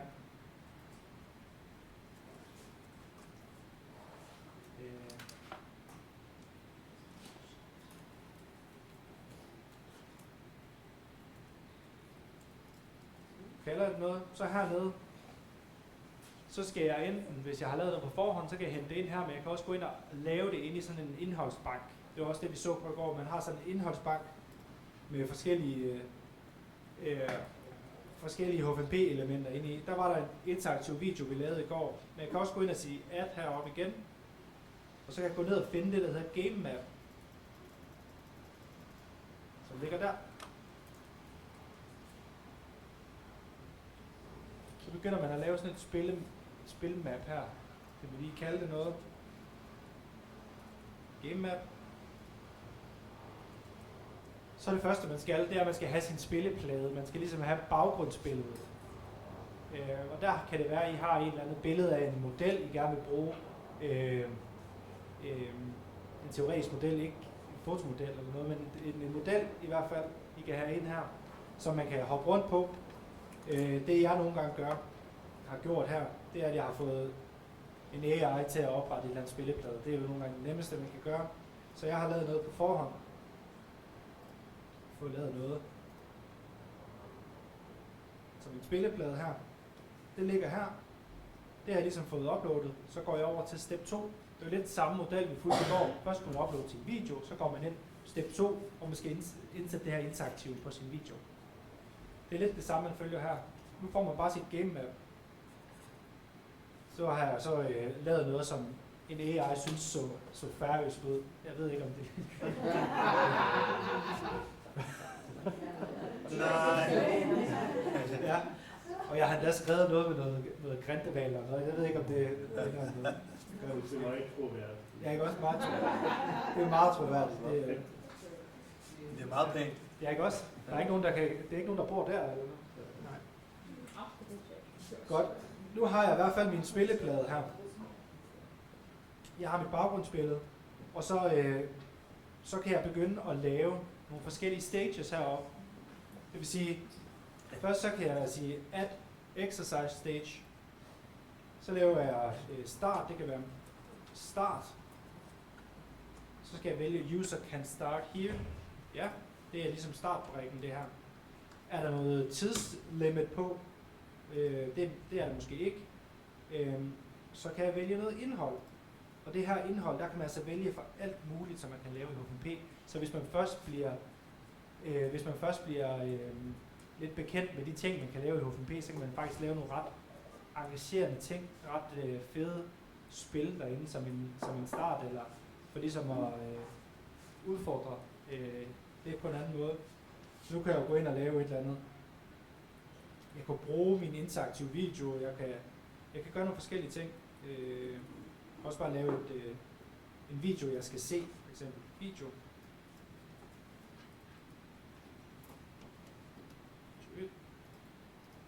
Kan jeg gå ind og hente et YouTube-link ind. Jeg havde sådan lidt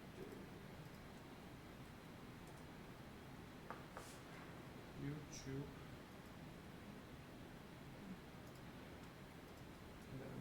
Link.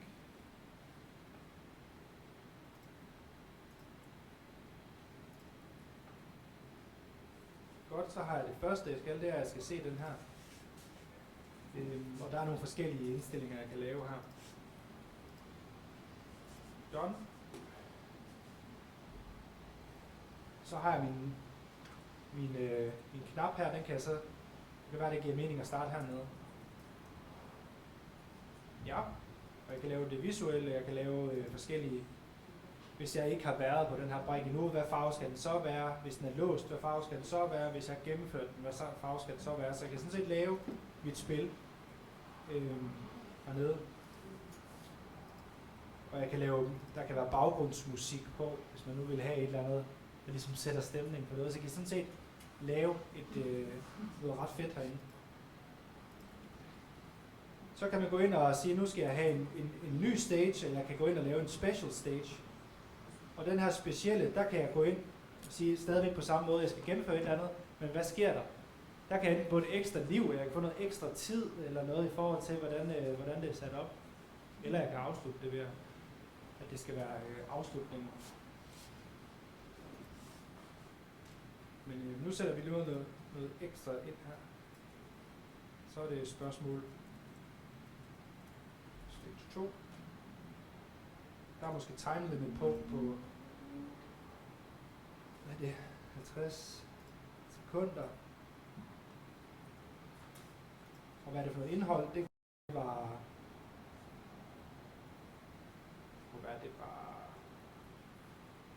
multiple choice.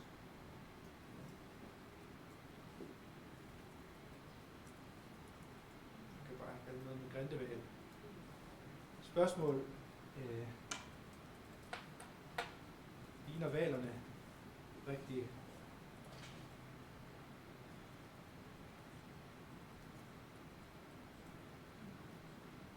Så er svaret, det rigtige, det er ja. Der var nogen, der mente, at det så rimelig genkendeligt ud. Så vi siger, at det er det rigtige svar, og nej, det er det forkerte svar. Så kan vi vælge, hvad den her stage er ved at sætte ind, hvad er den connected til, og så får man alt det, man har lavet. Den er så connected til start. Så kan I se, så er den her, og der er faktisk nogle stiplede linjer imellem. Så kan I sige, så skal man gå herop. Og så laver I sådan set den her vej igennem med det her spil. Så hvis jeg går ind og gemmer, I kan lave alt muligt med hvor mange liv man har, og hvor meget tid og så videre, der er igennem her. Ja.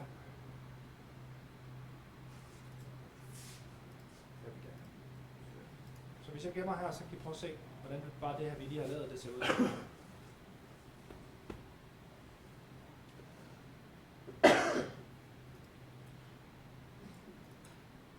Det ser så sådan her ud, ikke? At der er noget, der er låst, der er et sted, man starter, og der er nogle stiplede linjer imellem, og så kan man sådan set bygge det op med forskellige indhold, om det er spørgsmål, om det er noget, man skal se, eller hvad det er. Det gør det bare lidt mere, det kan det i hvert fald gøre det lidt mere interessant. Der er måske også nogen, der synes, det er lidt en gimmick, men det er jo noget, man er vant til i hvert fald fra det, man laver i sin fritid. Så det giver måske god mening at bruge det fagligt også, og skabe noget motivation på den måde. Er der nogen, der kunne forestille sig at bruge det? Nu ved jeg godt, det er sådan lidt en sjov ting, men det er i hvert fald anderledes. Ja. Nu kan vi jo prøve at starte her. Så havde vi jo sat en video ind, man skulle starte med at se. Når man har set den, så får jeg en grøn stjerne, og så kan jeg ligesom hoppe videre.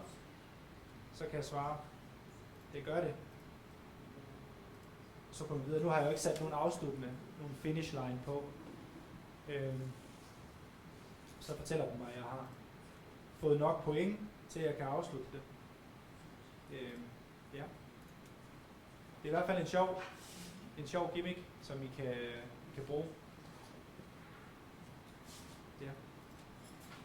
Vi får ikke tid i dag til lige at prøve det af, men nu har jeg i hvert fald fået en idé til, hvad det er, man kan gøre med H5P. Det sidste, vi skal se lidt på, det er, hvad er det, der kommer til at ske i den nye Moodle-version, der kommer lige om lidt. Og der har jeg sådan set hævet det her ind i det nye format. Skal lige prøve at det.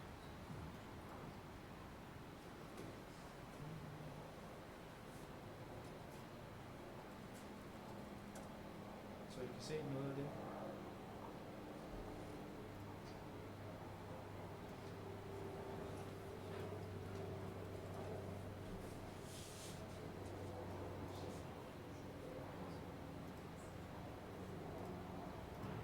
Godt.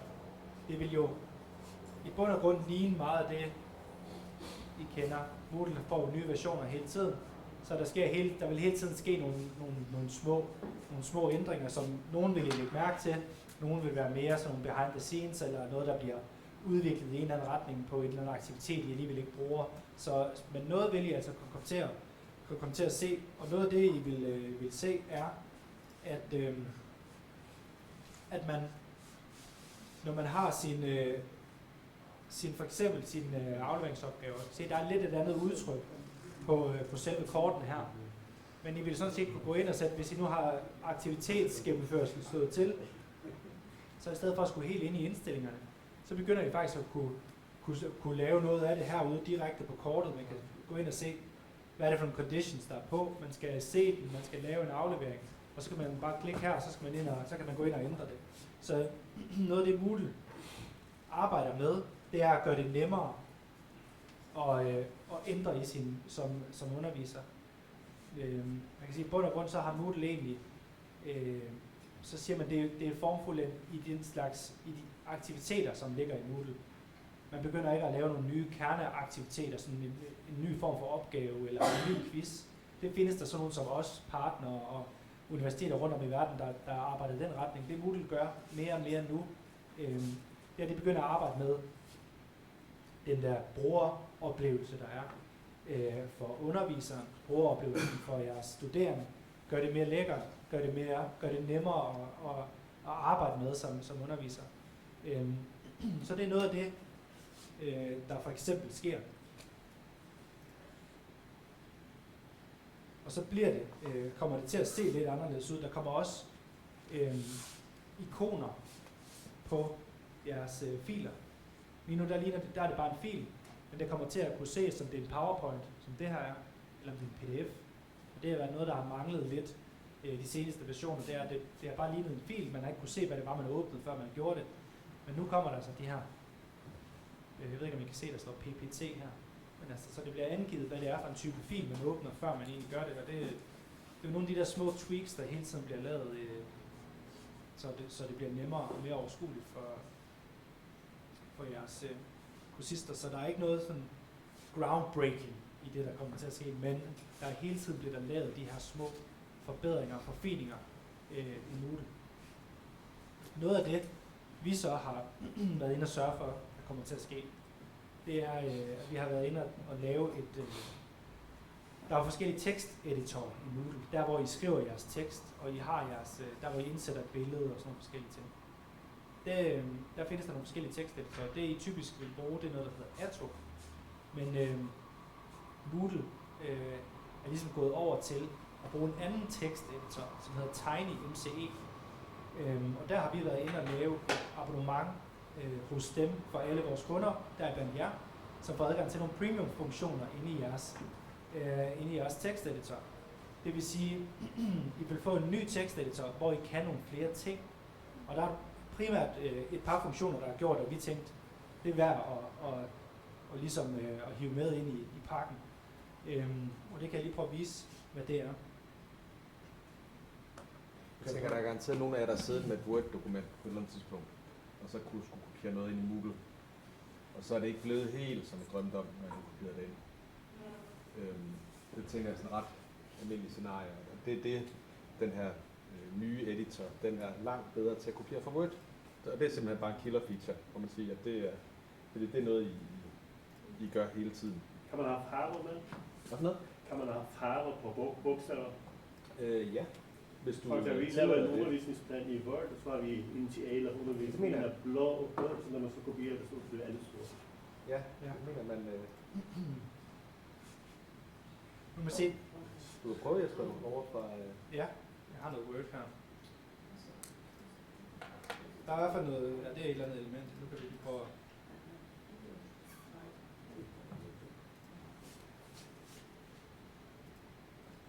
Jeg laver den her grøn, se om det kommer med. Der er noget gult i hvert fald her. Før, når man arbejder med tabeller, og når man arbejder med billeder, og så videre, så når man har hævet det ind direkte fra Word ind i Moodle, for det første så er billederne ikke med.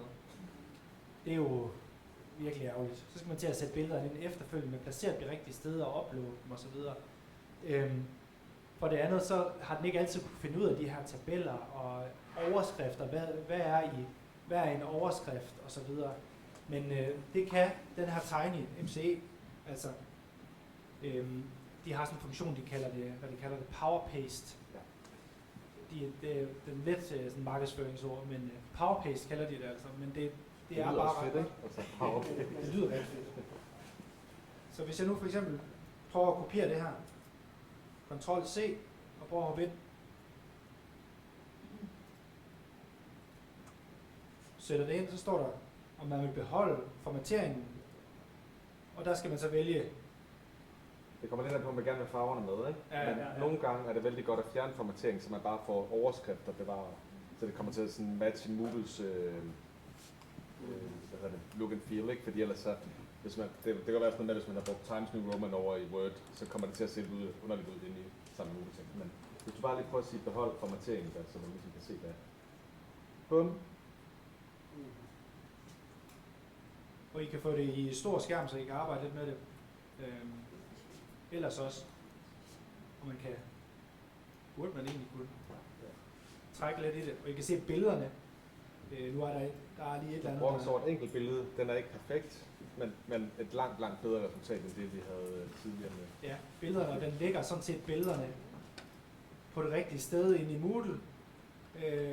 Og noget af det, I også vil opleve med de her billeder, som man ikke har kunne gøre før, det er, at man sådan set kan trække og slippe. Altså du kan resize det her billede direkte herinde og lave det større. Det kan man altså ikke i den teksteditor, I har nu.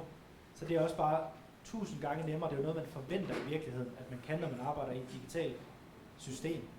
Og det har vi altså været inde at sige, det vil vi gerne lave en aftale med de her Tiny MCE, så I får den der funktionalitet. Så for næste opgradering, det får I selvfølgelig også at vide, så vil det her være, så vil det være meget nemmere at begynde at arbejde herinde i. Og I vil sådan set også kunne gå ind og klikke på billedet her. Det var ikke det rigtige at klikke på. I vil kunne gå ind og kunne croppe jeres billeder, det vil sige sætte et billede ind, og så direkte vil kunne gå ind og croppe. Hvad er det, jeg gerne vil have? Jeg vil måske bare gerne have den her del af billedet. Pleje. Gem. Og så har man allerede fjernet noget. Men nu cirka, fordi vi skal jo snart i gang med at finde et efterår. Er det noget, vi når at få med, eller det er først til? Nej, altså Moodle releaser den her 4.4 opdatering i næste uge, og så er vi i gang med, vi har jo også en masse, I har fået nogle af vores ting installeret og så videre, og dem er vi i gang med lige at få. Det har vi været i gang med noget tid faktisk, for dem til at virke til 4.4. Og så er det sådan, Moodle, det er lidt ligesom med Windows, ikke? Der kommer også nogle patches og nogle fejlrettelser. Så selvom de releaser noget, så er der ikke nogen, der har lyst til at få det installeret i virkeligheden. Så vi venter lige til første patch er kommet. Og så bliver det sådan, at vi får information om, at nu er vi klar. Og det forventer vi, at vi er inden sommerferien opdateret til den udgave. Ja. Så jeg kan se, det er noget nemmere at begynde at hive noget ind fra Word, og det vil typisk være sådan, at man har lavet et eller andet i Word tidligere, så man gerne vil have ind og lægge sådan noget mere. Jeg kan se, at der er også farver med og så videre. Så det glæder vi os lidt til at sætte i søen. Ja. Og så kommer der jo til at ske ret meget fremadrettet også. Det er ikke noget, vi lige kan vise noget frem for og så videre, men der er jo rigtig meget AI i spil rundt omkring, og man forventer ligesom, nu kommer der skal gerne være noget AI, så vi kan gøre vores arbejde nemmere og så videre. Og der har Moodle også selvfølgelig en plan for, hvordan skal AI ind og bo i Moodle. Og dermed har man altså lavet en plan for, at den rigtige måde i Moodle, det er at lave det, de kalder et AI subsystem, altså et helt grundsystem under Moodle, så man kan gå ind og bruge AI til nogle af de ting, der rent faktisk sker inde i Moodle. Det betyder bare, at der er lidt meget arbejde i det, fordi så skal man også have, hvis man nu for eksempel laver en søgefunktion på baggrund af det her AI, så skal man også sørge for, at der er noget brugerrettighedsstyring, så man ikke får adgang til alt muligt. Så hele den der rettighedsstyring, der ligger i Moodle osv., den bliver bygget ind i det her grundsystem af AI.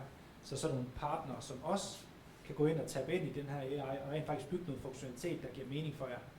For eksempel ind i teksteditoren. Hjælper med at skabe noget tekst. Ja. Og du synes at lige, Jesper, nu snakker vi jo lidt om quizzer tidligere, ikke? Og det er jo et helvede at lave quizzer, hvis man kan bruge dem, fordi det er ret svært også at finde de der distractors, altså de forkerte spørgsmål. Hvem du kan vise, Jesper, den her med, hvor man egentlig kan bruge sådan en AI til at hjælpe sig med at lave spørgsmål, som man kan importere direkte i Moodle. Jo, det tænker jeg lige, det kan vi godt lige bruge Det en er 5 år. uforberedt, sådan lidt, eller ikke uforberedt.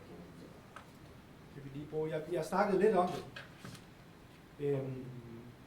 Nu kan vi lige prøve at se vores chat. Ja, det der.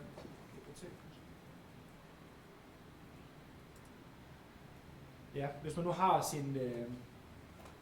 sin ChatGPT, og det er jo det er så vores version af ChatGPT, så kan man sådan set få den til at lave spørgsmål i det her, vi snakkede om, det her Aiken-format for eksempel. Så hvis jeg nu siger, lav 5 spørgsmål i Moodles Aiken-format omkring, hvad kunne det være? Prøv at finde en artikel, Jesper. Et eller andet, der står på DR. DR? Ja, bare et eller andet, der siger. Der er nok noget om børsen, kunne jeg forestille mig. Ja. Hvad vil du så? Bare tage den første artikel der, og så bare kopiere teksten ud. Bare tage det lidt mere, det skal lidt mere arbejde med. Ja, det ser fint. Omkring den følgende tekst, ikke? Kolon, så sætter vi det. Følgende tekst.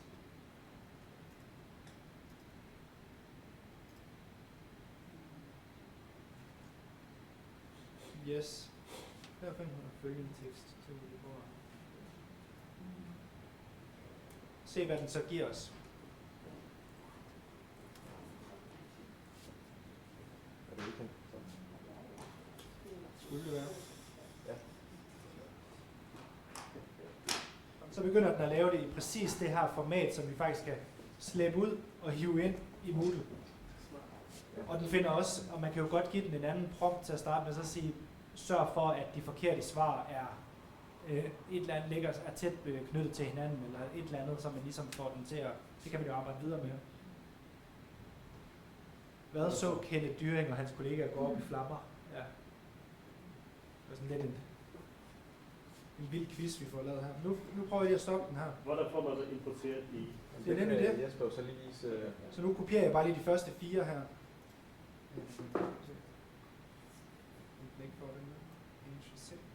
Så tager jeg faktisk en notepad,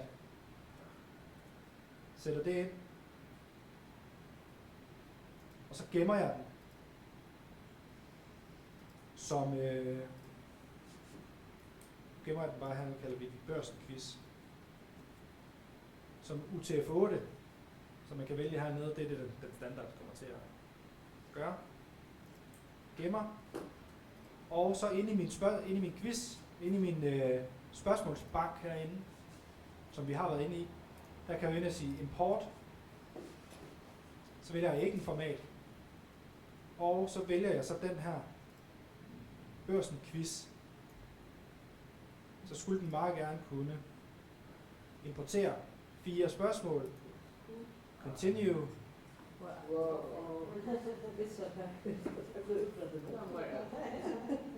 preview, og så har du sådan set nogle spørgsmål, du kan vælge fra. Og det kan man lynhurtigt gøre, og I kan jo lynhurtigt som underviser gå ind og kvalitetstjekke det. Jeg skal lige tjekke de der, den foreslår, ikke? Så kan man tage et kapitel, hvis man har lavet en elektronisk kapitel 1 eller 4-6. Det kan du. Ja, og det er fornuftigt altså at sende teksten med ind, man gerne vil, fordi hvis man bruger sin generelle viden, sådan en GPT, så bliver det jo sådan lidt floppy. Så for noget? Hvordan kan jeg få det til en Moodle? Det kan du ikke endnu. Okay. Ikke helt endnu. Ikke ligesom vi har det. Nej, men vi har faktisk et par moduler, hvor vi bruger GPT. Dem kan vi også lige vise, fordi dem har vi nemlig valgt at lave open source, så dem kan I faktisk få på... Så det kan jeg altså godt gå i gang med. Og der findes også andre formater, som kan af de her, som GPT, den bliver bedre og bedre. Der er sådan et giftformat, man faktisk kan gå ind og lave nogle forskellige andre spørgsmålstyper, så det ikke bare er multiple choice. Men der er lidt inspiration givet videre i hvert fald. Og vi har faktisk lavet, den har I ikke endnu, men det kunne være en mulighed for det lige om... få det lige lidt. Vi har faktisk lavet en opgavetype, hvor de studerende kan træne og skrive prompts. Og så kan man som underviser sådan set følge med i, hvilke steps har vores studerende været igennem. Så jeg kan lige prøve at vise, hvordan det kunne tage sig ud her. Der er lidt mange... Og vi er sådan set færdige, så hvis der er nogen, der har noget, de skal til, så siger I bare, men det... Nu kommer til AI, så bliver alle lige pludselig fuldstændig fokuseret. Det er så en særlig opgavetype hernede i Moodle, som vi kalder en A-opgave. Og så er det sådan egentlig, at man som underviser skal egentlig stille sin... Tanken er, at man som studerende i første omgang interagerer med en AI og skal skrive en prompt. Måske skal man så file noget, og så skal man egentlig bagefter igennem nogle steps, hvor du ikke bruger AI, for ligesom at tænke kritisk i forhold til det her AI, man genererer. For så at man prøver at sætte nogle af sine egne sådan, oplevelser i spil. Så det første step, der er, at vi skal lave nogle instruktioner til vores studerende. Og det kunne eksempelvis være at lave en prompt. Nu bliver det lidt dårlig opgave det her. Der skriver det om, hvad det er brandforstyrrelse. Så det er jo så det, vores studerende skal gøre. Vi får se lige om lidt, hvad det er, de skal gøre. Og så er der så, og det er der, de kan arbejde med AI, og så er der step 2, jamen det kunne så være, at vi som beder vores studerende forholde sig kritisk til, hvad der er skrevet, eller eksempelvis at reflektere over, hvilke følelser gav det dig at læse det her digt. Så det kunne være det, man skulle. Det kan AI jo af god grund ikke svare på. Følelser.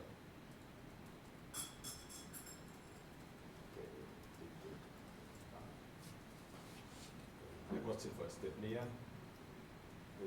Det kunne også være, at det i virkeligheden bad, at studerende må lave et par ekstra linjer. Det er digtet selv. Så bliver det sådan noget co-creation, hvor man har noget, der er genereret af AI, og så skal man videre, og så bagefter nogle følelser. Yes.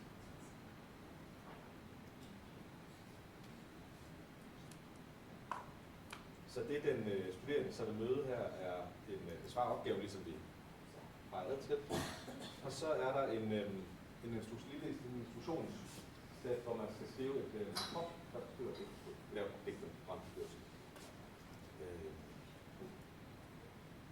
Lave et brandforstyrrelse. Det skal det. Jeg aner ikke, om det virker. Se. Og så skal den studerende så trykke på det her interagerende med A. Den ved nok ikke, at børsen er brændt endnu. Altså det behøver du så heller ikke vide, Den antager det. Det var ikke helt dårligt, det. Og så nu har den studerende sådan set, det kunne være, at vi så går den studerende videre og laver på ekstra linjer selv.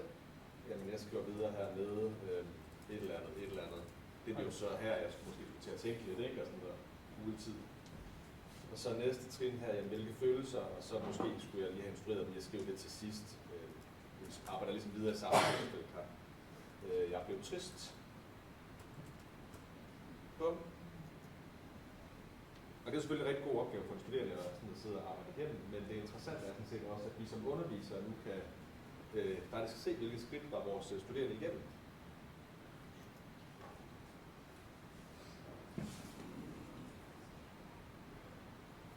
Yes, så kan man se, det var faktisk den, jeg nu delte det op, alt det eleven eller studerende skrev ind undervejs, så har vi faktisk taget sådan et snapshot af alle de trin, man nu var igennem.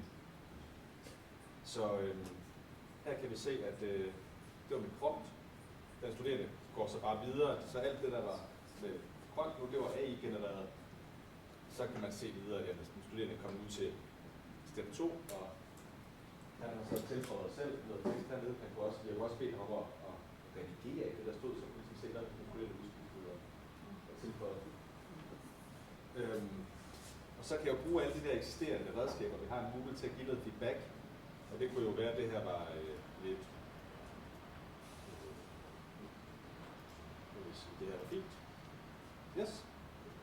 Så på den måde så får vi egentlig lavet både en opgave, hvor man studerende får lov at arbejde med en GPT, men vi får også som underviser mulighed for at give noget feedback, og kan sådan set opbygge nogle opgaver, hvor de arbejder sådan konstruktivt med AI. Det er sådan en måde, vi har fået indbygget GPT i Moodle. En anden måde er nogle gange lidt mere kontroversiel, men der var en af vores kunder eller skoler, en Smart Learning i Danmark, som er udbyder fjernundervisning på akademiniveau. De sagde til os, at det er faktisk et problem, at vores studerende læser aldrig det, de skal. Altså selvom vi lagt en artikel ud til dem, jamen, de får ikke læst. Så kan vi ikke lave et eller andet, så vi kan give nogle redskaber, så de måske kan få et resumé. Det er bedre, at de læser lidt, end slet ikke. Men og det har vi så gjort med den funktion, der hedder SmartLink. Man kan jo forvejen lægge ind, og det kan vi jo se, I er ret glade for at lægge links ind i jeres Google-platform. Men vi nu tager et SmartLink i stedet for.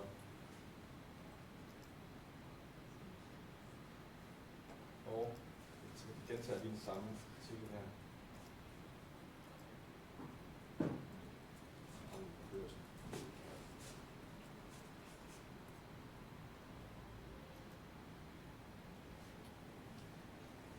Så får den studerende sådan set muligheden både at følge det rigtige link over til den her D-artikel, men man kan også få nogle varianter. Og det den sådan set gør her, det er nogle prompts, I har skrevet, som eksempelvis kunne være forsimple teksten, eller give mig et resumé. Vi har så lavet sådan en tekst, der giver mig et dilemma forholde mig til i forhold til den tekst, jeg lige har læst. Der kunne også stå oversæt til færøsk. Eksempel. Og så gør den sådan set, den går lige ud og henter teksten ude på den artikel, der ligger derude. Det, altså, går lige ud og scraper den, og så sender den ind til ChatGPT sammen med en prompt. Så derfor, det er mærkeligt. Jeg kan forholde mig lidt til. Så det kunne være et studiespørgsmål, noget der ligesom kunne gøre det lidt mere interessant. Og hvis den studerende så er rigtig dygtig, jamen så kunne det sådan set også være oversæt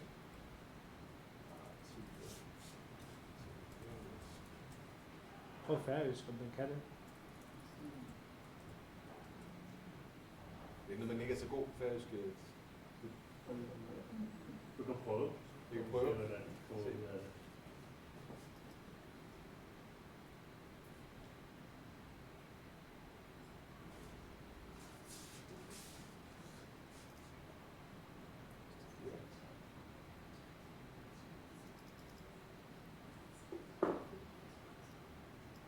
Lang tid jeg har fået en konklusion. Det kunne være, vi har kommet til at udlægge noget. Så. Nu jeg tror, jeg skal sætte en spinner ind der, fordi man bliver lidt tålmodig der. Er det rigtigt, eller er det Det er helt... Hvis jeg fik den oversat til ting, så er det betydeligt bedre. Ja. 50? Nej, det ved jeg ikke. Nå, okay. Det er jo ikke meget. Altså for mig ser det meget sådan troværdigt ud. Ja, der kan man se, hvad vores... Det er derfor, vi ikke hopper hvor meget af de der phishing, fordi vi kan se, Ja, ja. dårligt færøsk. Ja, og det er smart nok. Ja. Men man kan jo så også, altså, nogle af vores kunder, de bruger det her til, hvis det kræver, at den artikel, man linker til, det skal være frit tilgængeligt, fordi ellers kan du må ikke lægge bag et login, ellers kan vi ikke have ned den artikel. Men nogle af vores danske sosu-skoler, de er ikke særlig gode til at læse de her sosu-elever. derfor har man så lagt mulighed til at få en forsimplet udgave eller artikel. Så der styrer jo sig selv, hvor mange af de her artikler jeg giver.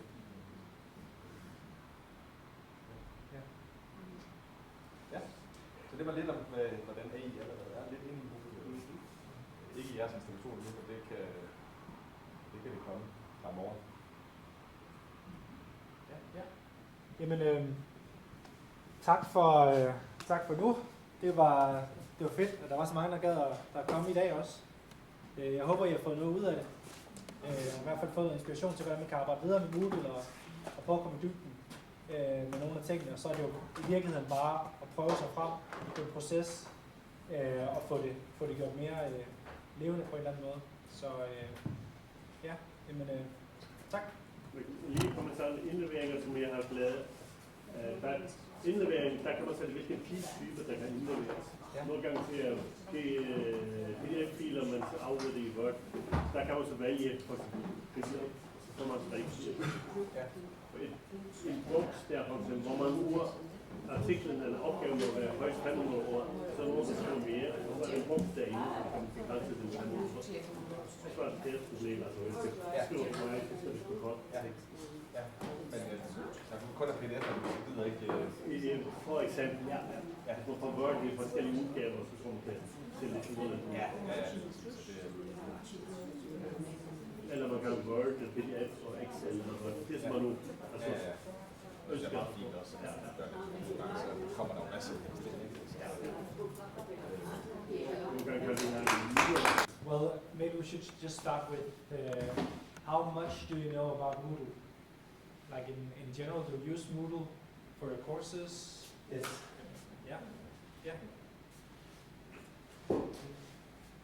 So what we agreed just before was that the workshop that we did yesterday, which was a very general workshop about Moodle and structure in your courses, we would try to make a quick session today in English in terms of how did we do things and how to do it in Moodle. So I think that's what we're going to do, and we have this room until 2 o'clock, so we have just one and a half hour, but I think that would be sufficient to go through a lot of things that we went through yesterday, just in a quicker pace. But this is tape, right?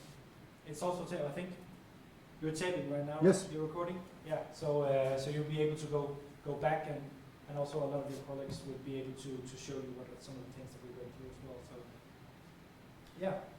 Well, the presentation is in Danish because I haven't had the time to translate it, but I'll translate in real time just to. Yeah, my name is Jesper. I'm from Moxis, and we're the ones that host and maintain and help you with Moodle now. So and that's something that we do with a lot of Danish associations, a lot of Danish learning institutions. We do it with, for example, the IT University, Roskilde University in Denmark as well. So and a lot of other schools and the Danish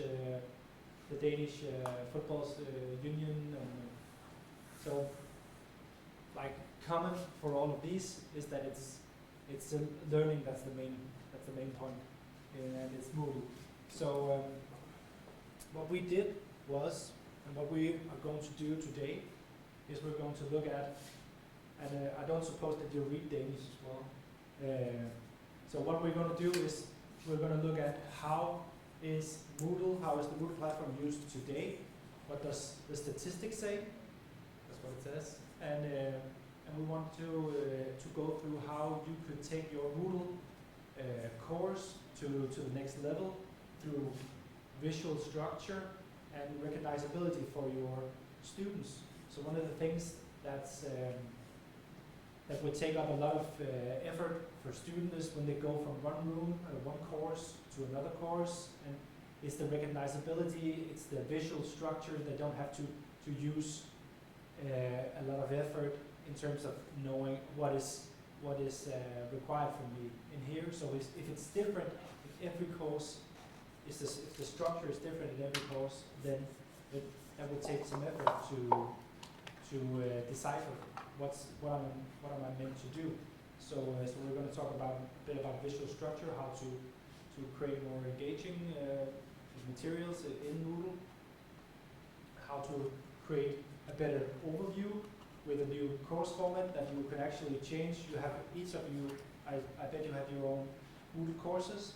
So what we've done is we've created a new course format. So the layout of your room, the layout of your course. Right now it's, I think most of all of the other courses is weekly sections. So it's week by week by week by week, and it's in a long line of activities and files. And so what we've done is we've created a new course format that actually lets you visualize that and makes you create sections within these boxes that you can set. You can put images on, so it would be easier to recognize what to do as a student. And that's something that we're going to do right here as well. How can you visualize your content? And then we have to look at also how you can reuse your activities, also through a new plugin that's available for you. Just come on in. So a new plugin that's available for you right now, it's called the sharing card. So what we actually do is we have a sharing card within each course that you can put your own, if you have created a quiz or you've created an assignment or whatever. So you don't have to do that again. So you can actually put that assignment or that quiz into your sharing card, and that's your personal card that you can move around in your courses with and actually just put in the things that you've already created to save time and make it easier for you. So that's some of the things that we're going through. And also the last thing is, I'm not sure if any of you already do this with your courses, but how to track the progression of your students. I know that a lot of the students, it's their own responsibility that they, of course, they read what they need to read, and they do the assignments, and they come to class and everything. But what you can actually do is, for your own sake, you can track the progression of your students. How many of your students has opened this file? How many of your students has actually been reading these things? That gives you a good foundation in terms of when you're going to do the next lecture, you actually have some idea of the level that your students are on, or the engagement level that your students have. Instead of assuming, then we can actually know. So that's something we're going to talk about as well, and how you can visualize that tracking in the progression bar, so you can actually see how far they are. Yeah. So we're not that many here today, so if you have any questions or anything you'd like to know, then just put your hand up and we can do. Yeah. So what we've done is we've taken like a snapshot of the Moodle installation and seen what type of activities are most used. And as you can see, there's a lot of files. There's a lot of PDFs. There's a lot of PowerPoint shows, and of course that makes sense. I've been going to the university as well. There was a lot of files. There was a lot of PowerPoints. That's like the main attraction. It's articles. It's that makes sense. But how can we also? What can we do with these files to make them more attractive? What can we do to shape the environment around them in terms of making it easier to understand for the students, making it more appealing. So yeah. And this is when we remove the files. This is how it's divided. So of course we have a lot of URLs. I would say that is almost, in many cases, the same as a file, because it links to an article. So you can almost put those on top of the files, and that's the same outcome. So we don't have that many quizzes. We don't have that many. We don't have that many assignments in terms of like in relation to the files. So that's also something we're going to look at. Yeah. So this is a typical course. I've just taken a snapshot of a random course in the Moodle, and I bet that's also nearly what yours looks like now. So you have your weeks. You maybe have some idea of what should be read for the next course, for the next lecture. You have your files, you have your PDFs, and maybe you have an assignment, you have a quiz, or some feedback module. That's typically how it's structured. So you have some introduction, and you just have all your files in one long tail. So that's something. Of course, that's one way to do it. You could say it's your responsibility to figure out in what direction to go, and in what how would you say, in what line to do it in. But this is how it could actually look from tomorrow if you wanted it. So we have another course format where we can actually say each of the weeks are put into like a more visual structure with maybe a thematic image to engage and to say this is the theme for today or for this week. Then you can actually visualize it. It makes it easier to go to the right place. You don't have to scroll all the way down to the bottom of the course as you move along. And yeah. Will you show me how you do this? Yeah. Yeah. That's this is just the PowerPoint, and then we'll go through the practical. That's typically how it's best to just show how you do, and then you can do it as well if you want to, maybe in an old course, so you don't confuse your students from today. Yeah, it's fine. So that's something we have to look at. How could you shine up your course like this? And also building visual structures within. I know most of you don't know Faris.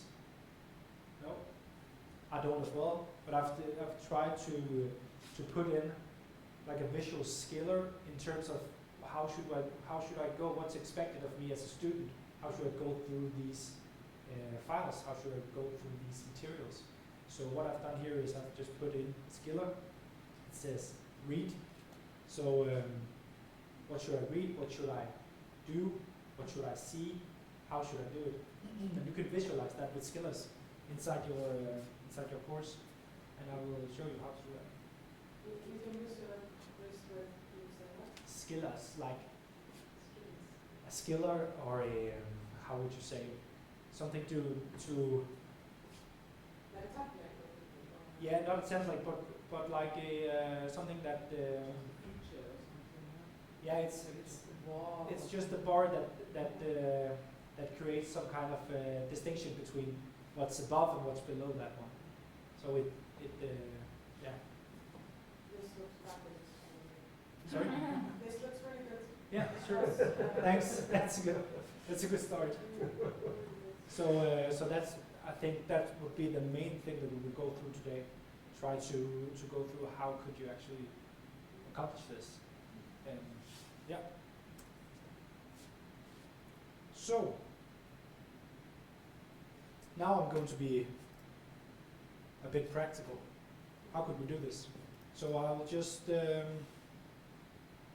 take a course. I'll put it back the way I found it. Let's see. This is your course format right now. Looks like this. It's the weekly format. Goes something like this for the weeks. So if you wanted and maybe you have some old courses that you could do something with, or do you only have access to current courses that's active right now on Moodle? Well, those that have been in for some time, I think Yeah. also have the access to old courses. Yeah. Maybe also some new format. All right. Yeah. But yeah, you could do this now, but you could also just watch and learn. So what I would do with my course right here is I would go to settings. This is all of the settings that my course is born with. So right down here you have what is called a course format. And right now it's the weekly format. So what you could actually do is you could change the format to what is called Praxis Grid. Praxis Grid. Yeah. So that's the grid format, the format with the boxes that I just shown. So I'll just try to do that. Click on the grid, and you have a lot of different settings. What we do in Boxes is that we create these extensions for Moodle, and one of the extensions that we created is this course format. But the course format is used by a lot of our customers who are very different. So they use the format, they set it up very differently. So naturally they would want something that they can set up in their own way, but as it is like a general plugin that we use with a lot of our customers, we have to have a lot of settings to make it more adaptable to your choices and to your tactics and stuff like that. So what I can actually set up, I can set up to show section progress, and if you have what we will get into later, activity completion, what should I do to complete this activity? Should I read the file? Should I open the file?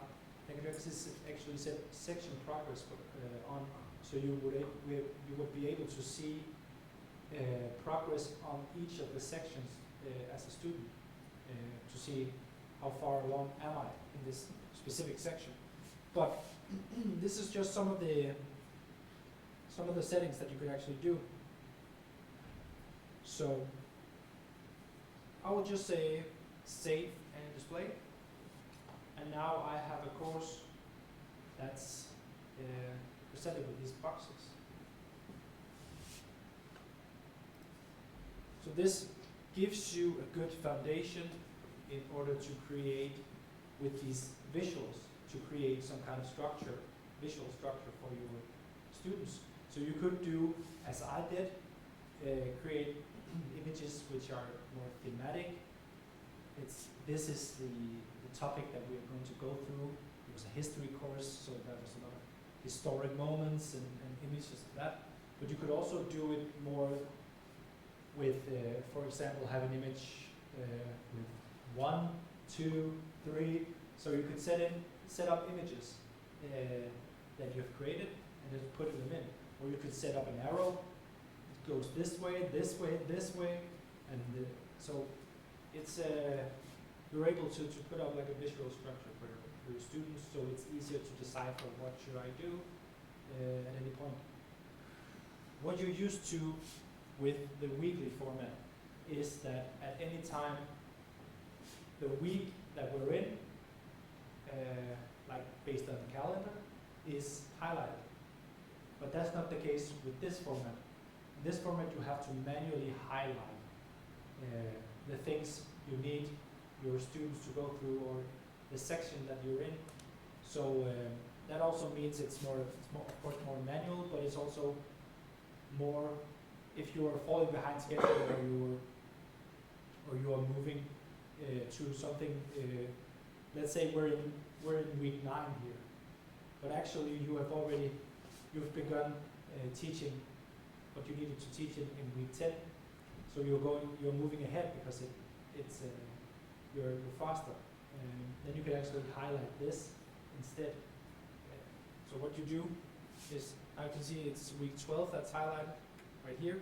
If I wanted to highlight week 13 instead, I would just go to the section and I would click these 3 dots right here, and then I could just say highlight. And then it's highlighted for my students that this is where I need them to go.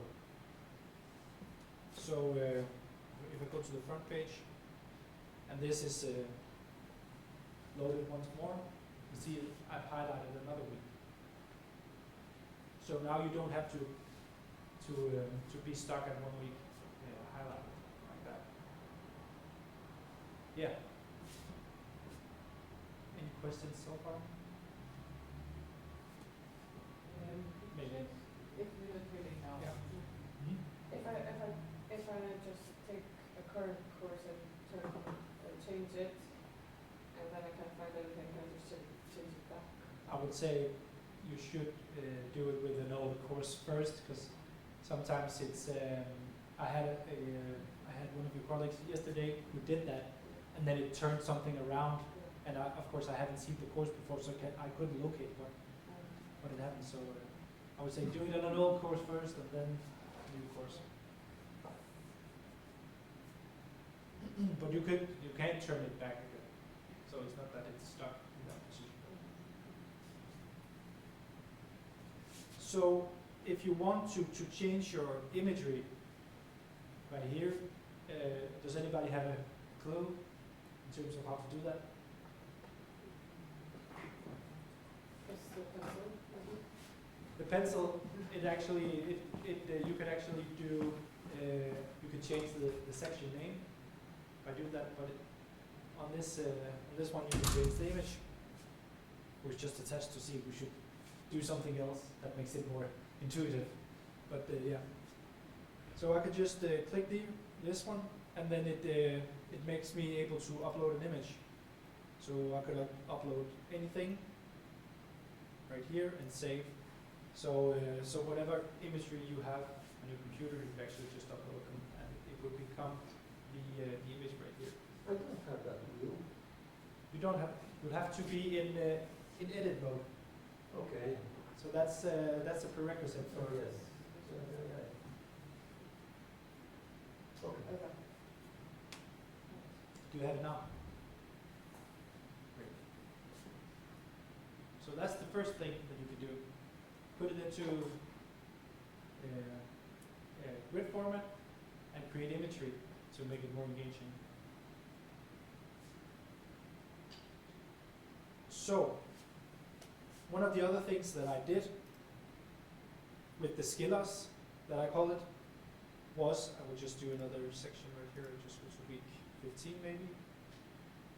As you can see, this is a typical setup, right? You have some files, maybe you have some assignment, you have some links, maybe a quiz, some links for something that happens outside of Moodle. This is a typical setup, but it doesn't say what should I do. It doesn't give me any context around this. This is digital, so I would say it needs some context. Of course, you as a lecturer and as a teacher, you would say, for next time you have to go into these files and do this and this. But this is a possibility for you to actually create something that is that would be there when your students get home and they have to look at it again. Would you say something about the quiz or? Sorry? Would you say something about the quiz also, or how to make a quiz and how to make questions? Yeah, if we can get to it, if we have time for it. But yeah. So I would differentiate between these as the files is something you have to read, maybe, and the assignments, the quizzes, is something you have to solve, and the URLs maybe would be a link to some videos or stuff like that, something that you have to see. So that's like a didactic design that I could see be in here. So read, see, and solve. Right? So you could do it in another way. You could say this is mandatory, this is extra.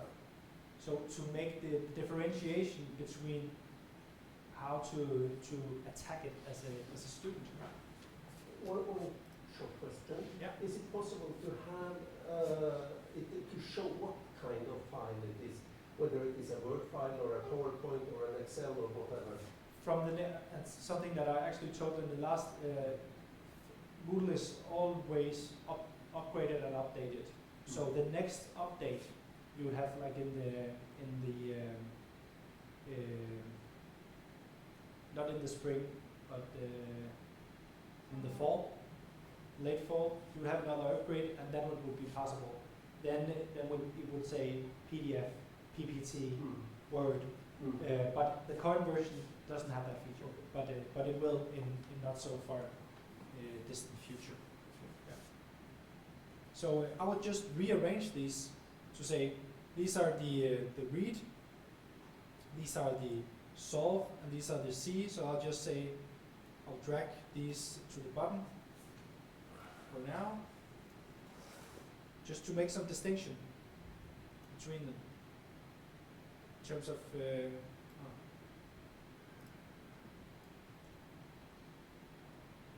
we go. Right there. So I would like to have a skiller, what I call a skiller, on top here, something like a visual overlay for these two. This is something that I need to read, let's say. So I would click the plus right here where I need it, and then I would use this feature, the text and media area.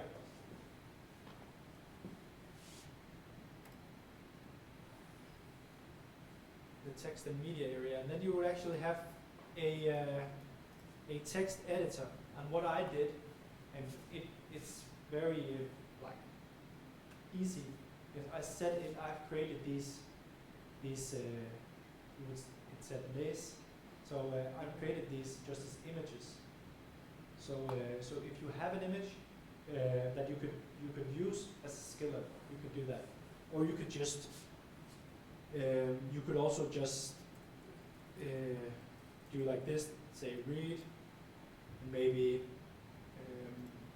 let's see if we could format, make it a bit bolder.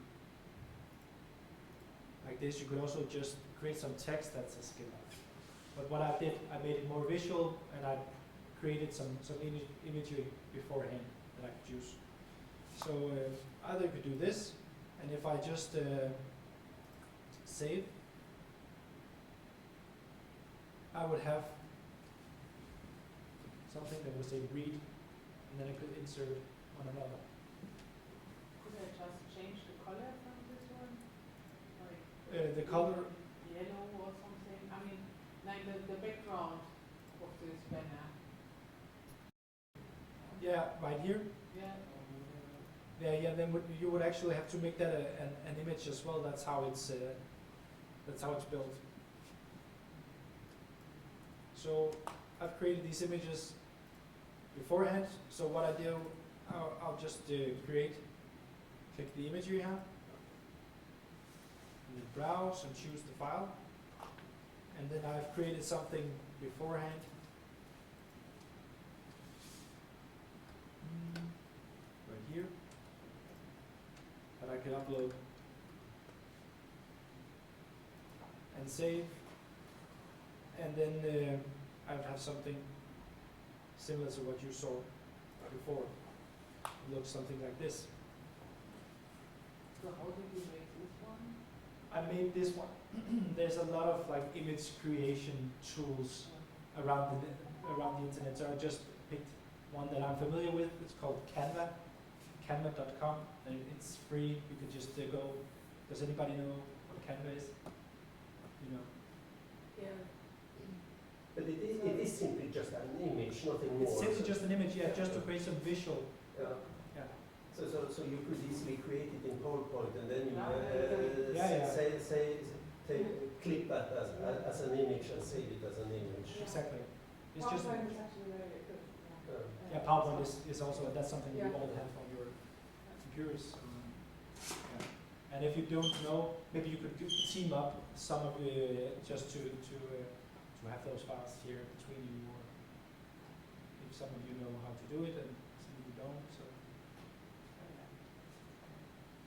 But this is one way to do it. Read, and then I'll just go a bit more down the line, still be in edit mode, and say this is where I need you to see. Would you see text and media area right here? Another image.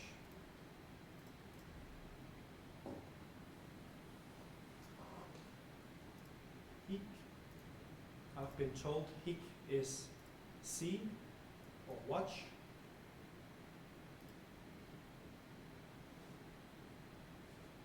So now I have two like visual setups. These are the ones that we'll have to read, and from here on it will be something I have to see. And right down here, just to finish it off, I will put in the last one, the last skiller that I made, which says lösa. And I've been told that means solve. So now I actually have a more visual setup of my content right here. So read, watch, and solve.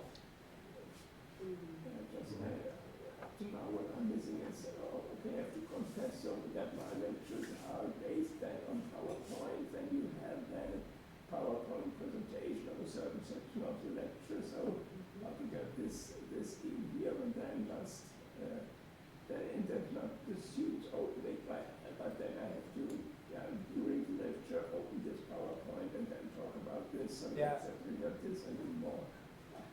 It's a little more extensive, of course. Yeah. It is, and but each and every one of you have Moodle as like the file distribution system, right? So this is to see how can we make it more exciting, how can we build a structure digitally that makes sense for the course that I'm doing. It doesn't have to be read, see, and solve. It could be anything. It could be, whatever you would need it to be. Yeah, but that's also something that we expect, and the students expect something to be engaging and visually and look good. That's what they're used to when they're on the internet. And so Yeah, but it's like really uncomfortable with the scrolling down and whatever. yeah. And some people call it the scroll of death. So because it's just like this long. So this is like a design that I could see some of you benefit from. And now we're going to go through to another step that actually makes it more easy to distribute these kind of elements. So if you have, let's say, you have figured out the design that you would need in your courses, and you have created these 3 or 4 images that you know you're going to be putting in between all of the content in your course, but you don't want to go to add this text and media, add this image again, and then you could actually have a place where these images are just stored, and you can just put them in, set them in really quick. And one way to do that is by being in edit mode and going to your blocks right out here. So this is the content with activities, and right out here you have blocks. So this could be like assistance blocks and information in your course that would run through all of it. So just what I've done, if I've said add block, and I've gone to the button and I've inserted what is called a sharing card. You can see it's not right here right now because I've already inserted it, but you can actually do that in your course. Click add a block and add the sharing card. You should be able to, and if you're not able to, that's something with the capabilities that we have to look at. Sharing card. Sharing card? Yeah. It's not there. Yeah. Is there?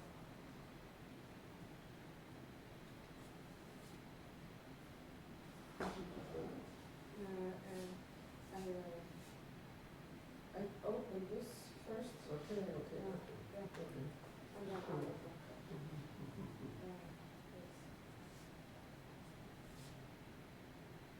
what the sharing card is.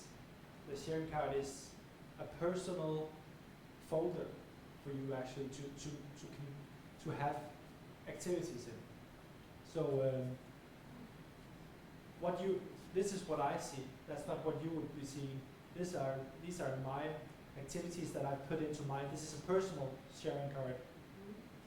And the sharing, it's actually for you to be able to share these activities between courses. So that's what it means. It's not sharing with colleagues, it's sharing with between different courses. So what I could do right here, I could, if I'm in edit mode, you can see I've got this shopping bag right now in the end. So if I needed this exact element, I would just put it in my sharing card, and it's right down here as a label. So if I go to another section, like this week, and I've let's say I need it right up here, I will just go copy to course, and then I'll have an arrow right down here, and then it's there, and I could actually just move it right to the top. And then I've copied it in, and it's pressed in another section. You can do that between courses as well. Now you're tracking and dropping it. Can you also like just say like put it on the top of sentences? So like if you always want to have layers on the top, can you just I don't know double this triple dots or something click and say put the whole thing on the top of the file, or is it? No, it's unfortunately it's not that easy. Because in Canvas you can do it. So how? Yeah, but it depends on how. Like now when you were moving this part of the course, then you were like dragging and dropping it. Yeah. But then like in Canvas you can, for example, just this 3 dots clicking and say like put this one as a first file or put this one behind this and this. But you can do it. Maybe you could, let's see.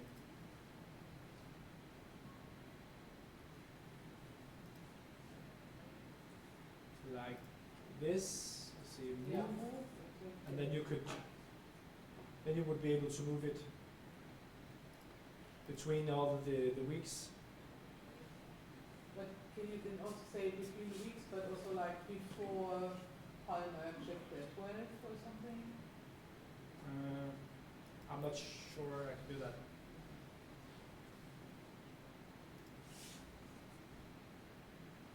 No, I don't think. Because this is tracking and dropping. If you have so many files, then it's like you lose it somewhere in between. And if you can just say, just put it at the end, then it's easier. Like, Yeah. Yeah, you I would. don't know, you have quiz or something, and then you have the quiz in between. You just want to put it to the end of all the files, and you just say like, put it as a last file. This will really come us. Yeah, but it's a different. I would say it's a different structure. But then put it at the end of the Because course. now you have to hear all this. I can show it to you afterwards. Yeah.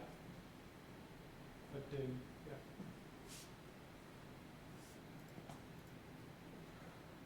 So this is one way you could actually put some visual structure into your courses. So what we've been through now is we've been through how to change the course format to one that's a bit more visual, how to put in these design modules, visual modules within the course. We've been through how to get this sharing card so you can actually start loading in your elements so you can use them in different places. Yeah.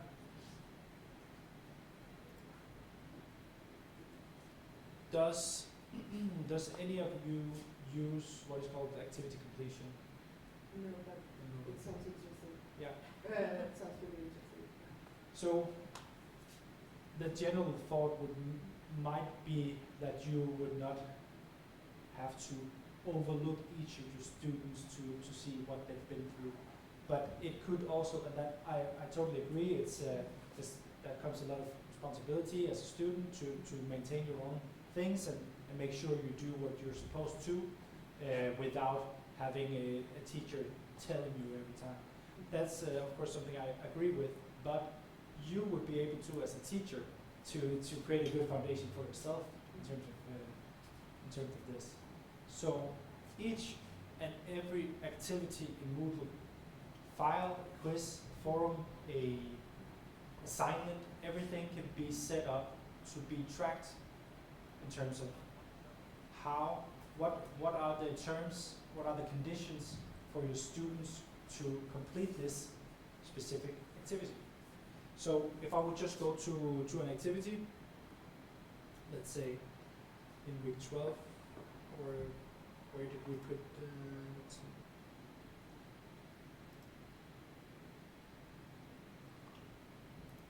I'm just trying to find the one. The one with the late pulse.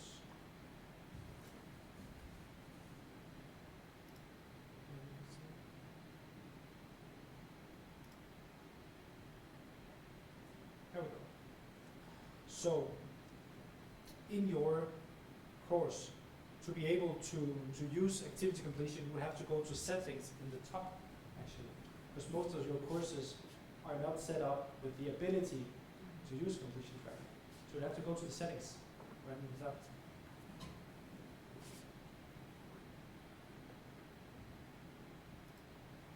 Go to settings, and then you will find somewhere along the line, you will find what's called completion tracking.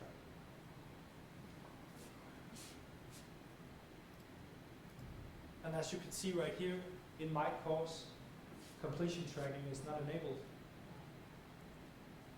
Is it enabled in yours? Does it say no or yes? No. It says no? Yeah. I will just change that. And I will say yes, let's do completion tracking. And I will save again.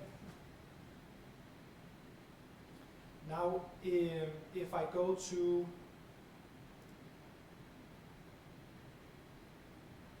let's say I'll go to a file right here, and I can say edit settings in my file.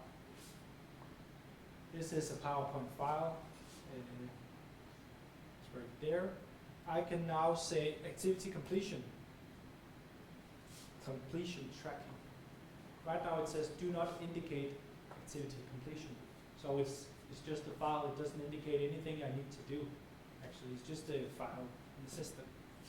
So what I can do is I could choose one of two things. I could either say that students can manually mark this activity as completed.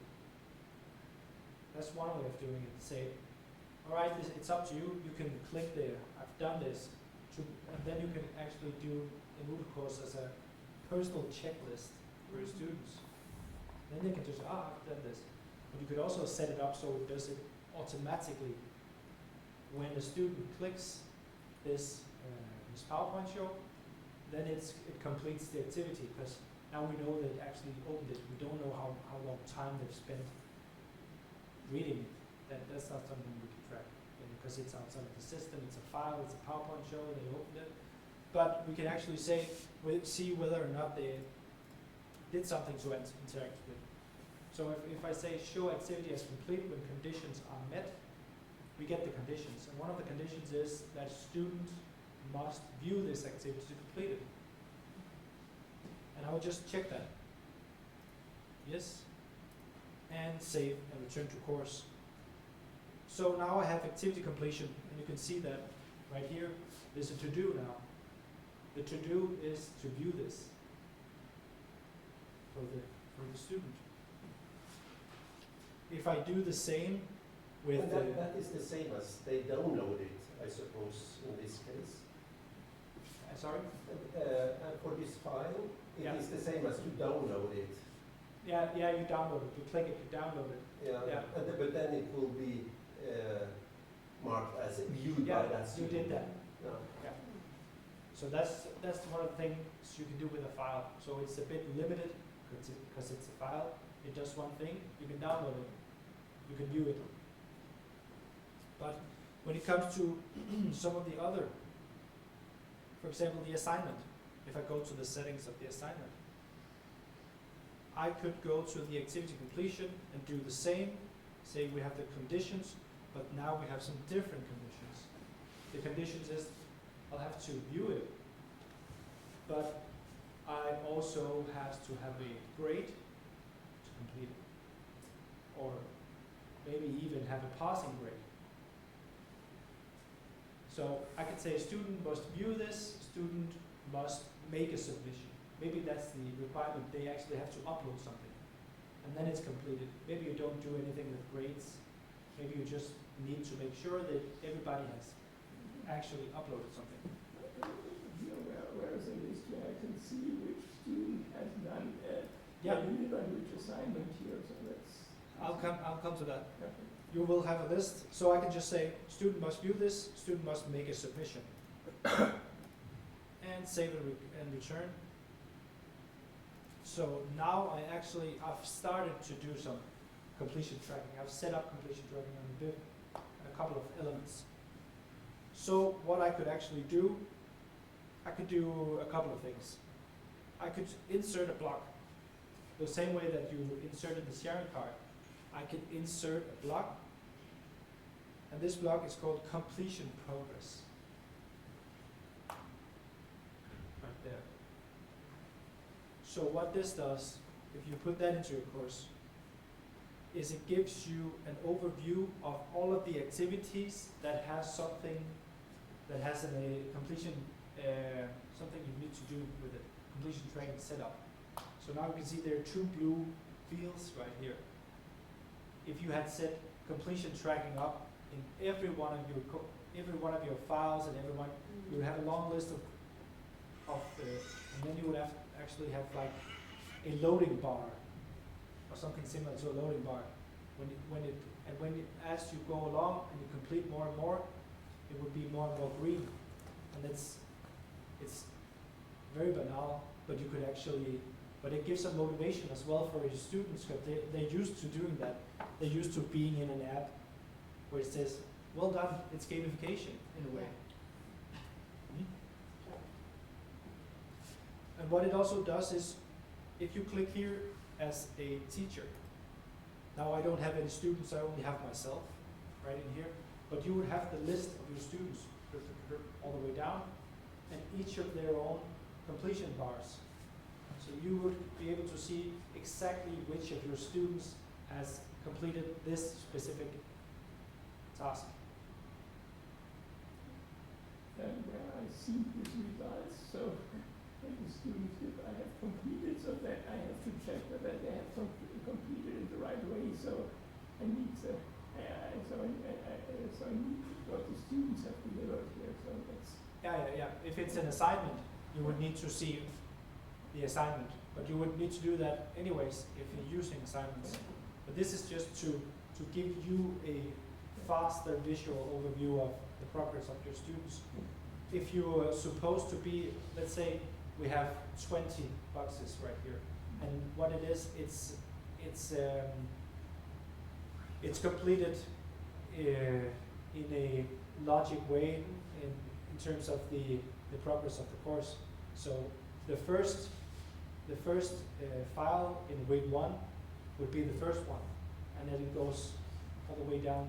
So if you're supposed to be right here in your course, and you can see a lot of your students have a lot of blue all the way going up, they haven't been very active, they haven't done what they're supposed to do, so of course it's a bit scary to see whether they actually follow along, but it's also necessary to have a good foundation in terms of reaching out and So when they have completed something, they have to look at what they have done and have to say, okay, you have completed this in the right way or not in the right way. So this is so my feedback must be somewhere here. So your feedback is in the assignment. So let's say, Okay, we can just jump to that to see how we can do that. So this is an assignment, and it doesn't really matter what the assignment is about. I'll just show how it is. Let's see if I am a student as well. I'll just check if my user is able to, I'm a teacher, I need to be a teacher and a student right here.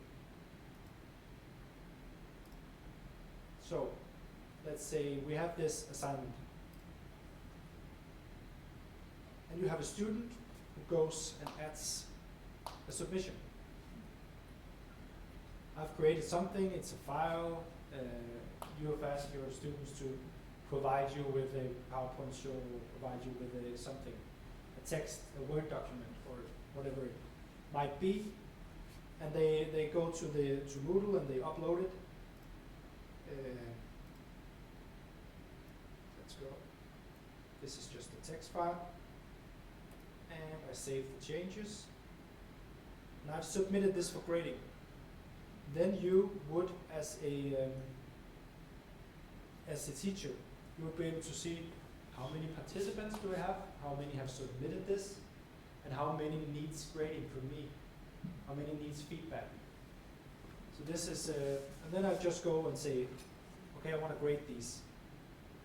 And it depends on how you've set up this assignment. I'll just go to the settings and you can see under what is called grade, you can see how could I actually grade this. Typically, an assignment would be set up with points, so you can give points from 0 to 100. That doesn't make sense most of the time. What you would want to say is this approved, or is this seen, commented, whatever. So I could actually go and say I want to use a scale instead. Now it says the 13 scale. It could also say this is in Faroese, so I know that it's assessed, not assessed. It could also be approved, not approved. So you're able to set up these scales.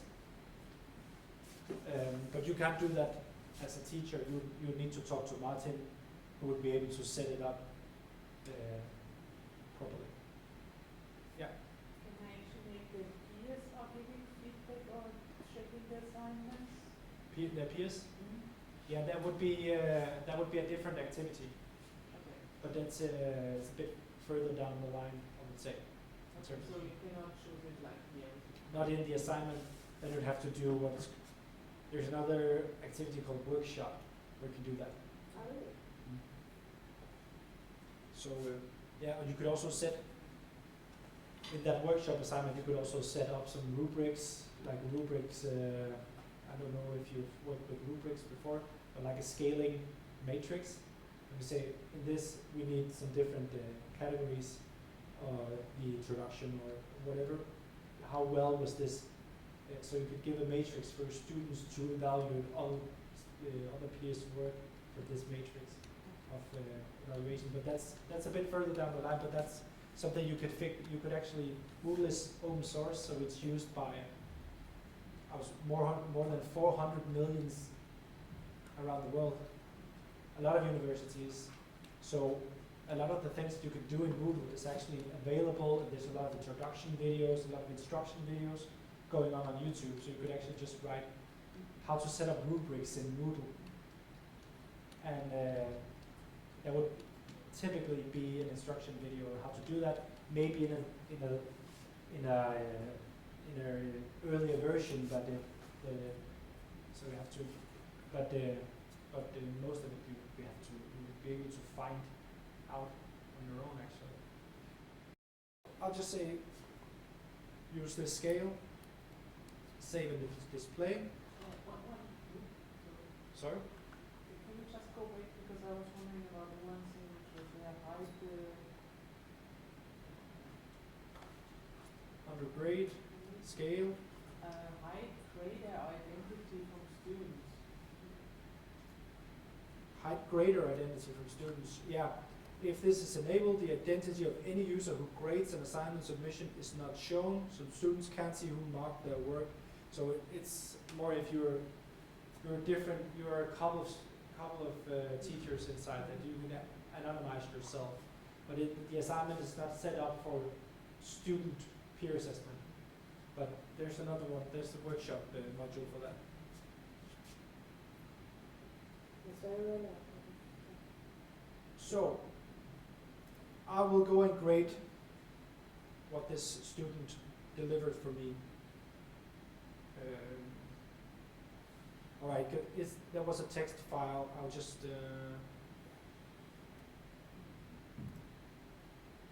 that doesn't show up, unfortunately. I'll just remove the submission and try again. I'll just do something that's more regular. I would submit a Word assignment instead. Add submission. And there we go. Save. And go and grade this instead. It should be converted. It converts in. Normally I wouldn't go in and assess the assignment 1 second after I received it. So it has to go through a PDF converter. So actually whatever my student gives to me through the assignment, Moodle will actually convert it to a PDF that I can annotate and a note. So I just have to wait a few seconds for it to do that. Let's see if it's done. I think the internet is a bit slow right now. Yeah, maybe. Yeah. But this specific process also takes a few minutes because there's a bit of like behind the scene processes that need to be done, but usually won't go in 1 minute after. So let's say this is what my student has provided me with. There might be a lot of text, there might be an assignment. I need to assess it. I can do that in multiple ways. I can do it with notes. I have this toolbar in the top. I can do that and just say super work.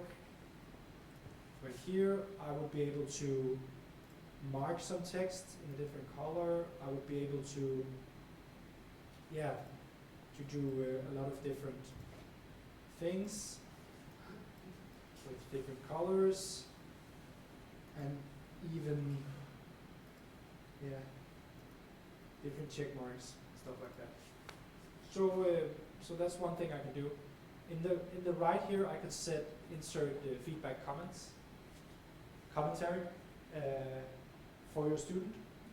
So you can do that with words, or you can you would record a video, for example, and just start recording a video and give 2 minutes. You can see there's a time limit, but you would be able to give a couple of minutes of direct feedback on this, and just when you're finished, stop recording, attach the recording, and then it's right there and there. And in the grade right here, you will be able to say if it's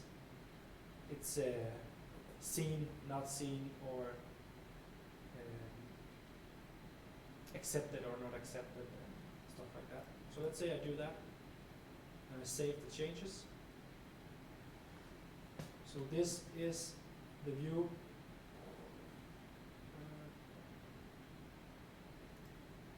This is the view I would have as a teacher afterwards. Now you can see there's zero students need grading because I just did the grading. And as a student, now I'm both a student and a teacher right here, but I'd be able to see my feedback. As a student, I would be able to see my grade. I would be able to see when it's graded. I would be able to see who it's graded by. I would be able to see the comments. And I would be able to see the annotated PDF file right here. So you don't have to kind of send it. They will see these remarks directly when they go into their assignment. Exactly. And they would have a notification as well via email. This teacher has actually evaluated the work. Please go to Moodle to see what they say. So it's Can you compare files, like if they have to write something and you have like 50 students, or like you want to compare the students you're giving the task every year and you want to see that they didn't cheat. So can you compare text which you are getting Yeah, there is some. Yeah, there's you sign up to something called original or Yeah. Urkund. It used to be called, but that's something. It's not directly connected to this one. It is there, I think. So you. Yeah. And then you actually have to click it.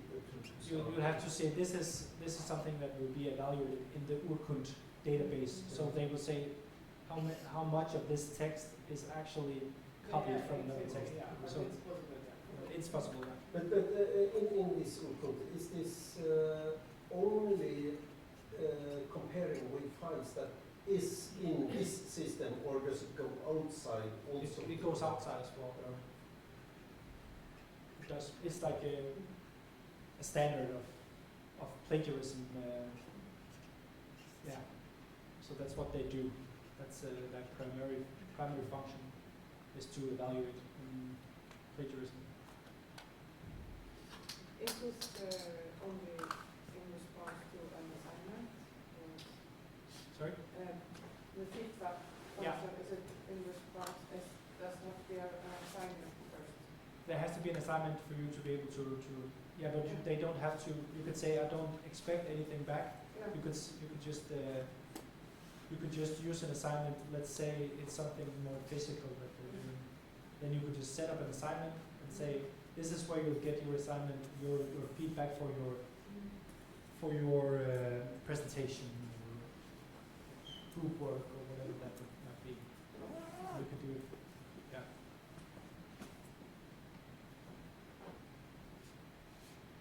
So this is, and then you can see I've actually done that, and I've received the grade. I've completed this task.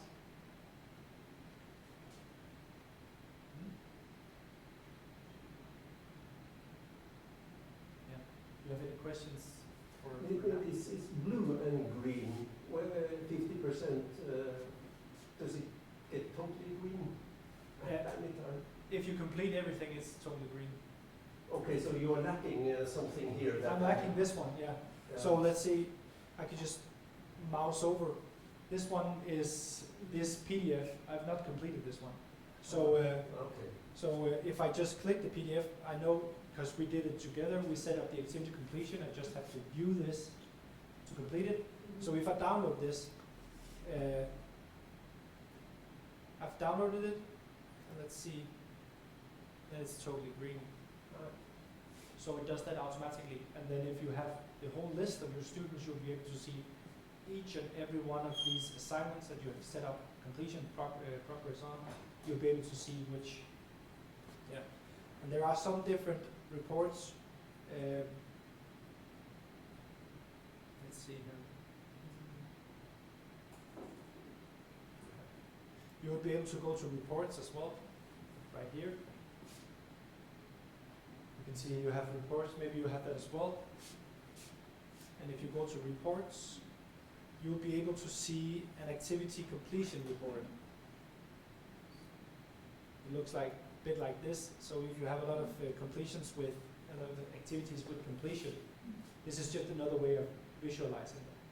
But the completion progress that you have on the report page, that would be more relevant, I would say. And it's also available for students, so they can see how far along am I in the progress.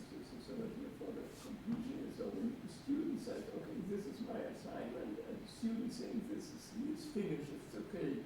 And now a supervisor say, oh no, you have to do some corrections of the value of this feedback process. Yeah. So how do we get this in here? That's in the assignment as well. So right now I have been in and said this is good, this is corrected, this is actually this is you have completed this. But you will also be able to set up. That's a bit more complicated. But you will also be able to say in the submission settings additional attempts.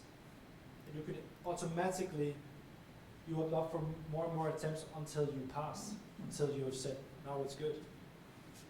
So it's so that's more of a feedback flow.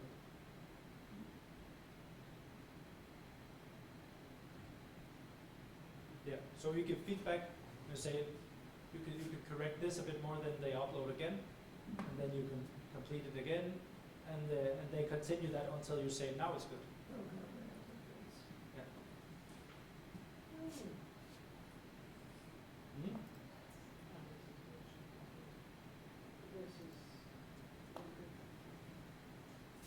So Moodle is, as you can see, it's there's a lot of settings because it can be used in a lot of different ways. So most of the time, what you think I would want to do, it could be done. So either the quickest way is to find out, I would say, through YouTube videos and through Moodle has a lot of documentation on how to do stuff themselves. But if it doesn't say, then you go to Martin, and if Martin doesn't know, then he will contact us and go and say, we need to be able to do this, how can we do that? And then we can help. So that's... It's just often that you don't have a fantasy to know what is possible. Yeah, I totally agree. And on that note, I would say we should jump to the last thing, because now we've been through something that's very like basic LMS functionality. But you could actually also say, okay, what can I do in the future? What would be fun for me to do with my students in the future? So what you would be able to do actually is, let's see if I have this here. I think I have it in the other course.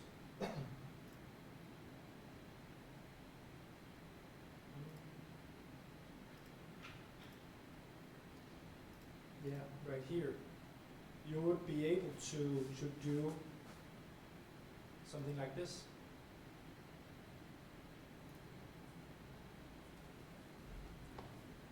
A game map. We talked about like gamification, the status, the completion progress. But you would actually also be able to do something like this. You have a map. You have some different tasks that you need to go through on the map to complete it. That's something that your students will know. That's something that automatically will engage them because they do that every day. So it doesn't have to be. It doesn't have to be painful to learn in a way, right? So this could be one of the things you could do. So what this does is, let's see, I have this blue button that jumps around right here. The first thing I have to do is I need to read something about animals on Greenland. This is the basis of it. Okay, I've read that. Then that is completed, and the next step is open for me, right up here. So what I have to do, I'll have to answer a question now. So what's the primary diet of polar bears? Something with seals and other marine animals maybe. Let's check. Yeah, that's correct. Then continue. Then that's passed, and then you go through. Would you have to it do be something possible else. to make more questions under that Yeah. Greenland point? Yeah, it would. So you could make a kind of quiz into. Yeah, then you do a into quiz, it. and then you go through, and yeah, that would be something to do. If the quiz is meant to be like a test or something that you need to track really like in depth, then I would suggest using Moodle quizzes, because Moodle quizzes are more native to the system. This is what third-party integration brought up. But so if it's really, if it's much about the outcome of the learning, this is more like the journey towards learning something, or say it's more forward. I was thinking more of that they had to be able to know this before they went on to the next step. Yeah, you could do that. You could do that in the game, but you could also do that in Moodle through what is called, and now we're just jumping a bit around right here, but that's also something that we went through yesterday. These activities, you have set completion up around your activities, and that could be a quiz as well. So you could set up a quiz that says you have to pass this quiz before you would be able to go to this element, for example. Yeah. So this is, you can can say this is just a file, but it's something that I've actually done, it's something that I've passed, but let's set up this element to be restricted until you've completed this. So you could do that, and you could do that with each of the sections as well. You can do that with each of the elements. So you will go to the settings, and you will find something called restrict access. And then you would actually be able to add restrictions based on activity completion, prior activity completion. You would be able to set it up on a date. You'll be able to set it up on a previous grade. So let's say you received a grade that says not completed. Then you will be able to set up some materials only for that group of students that didn't complete this one. Yeah, and a set of restrictions as well.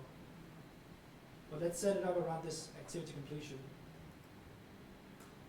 So students must match the following: activity completion, and then I'll choose an activity.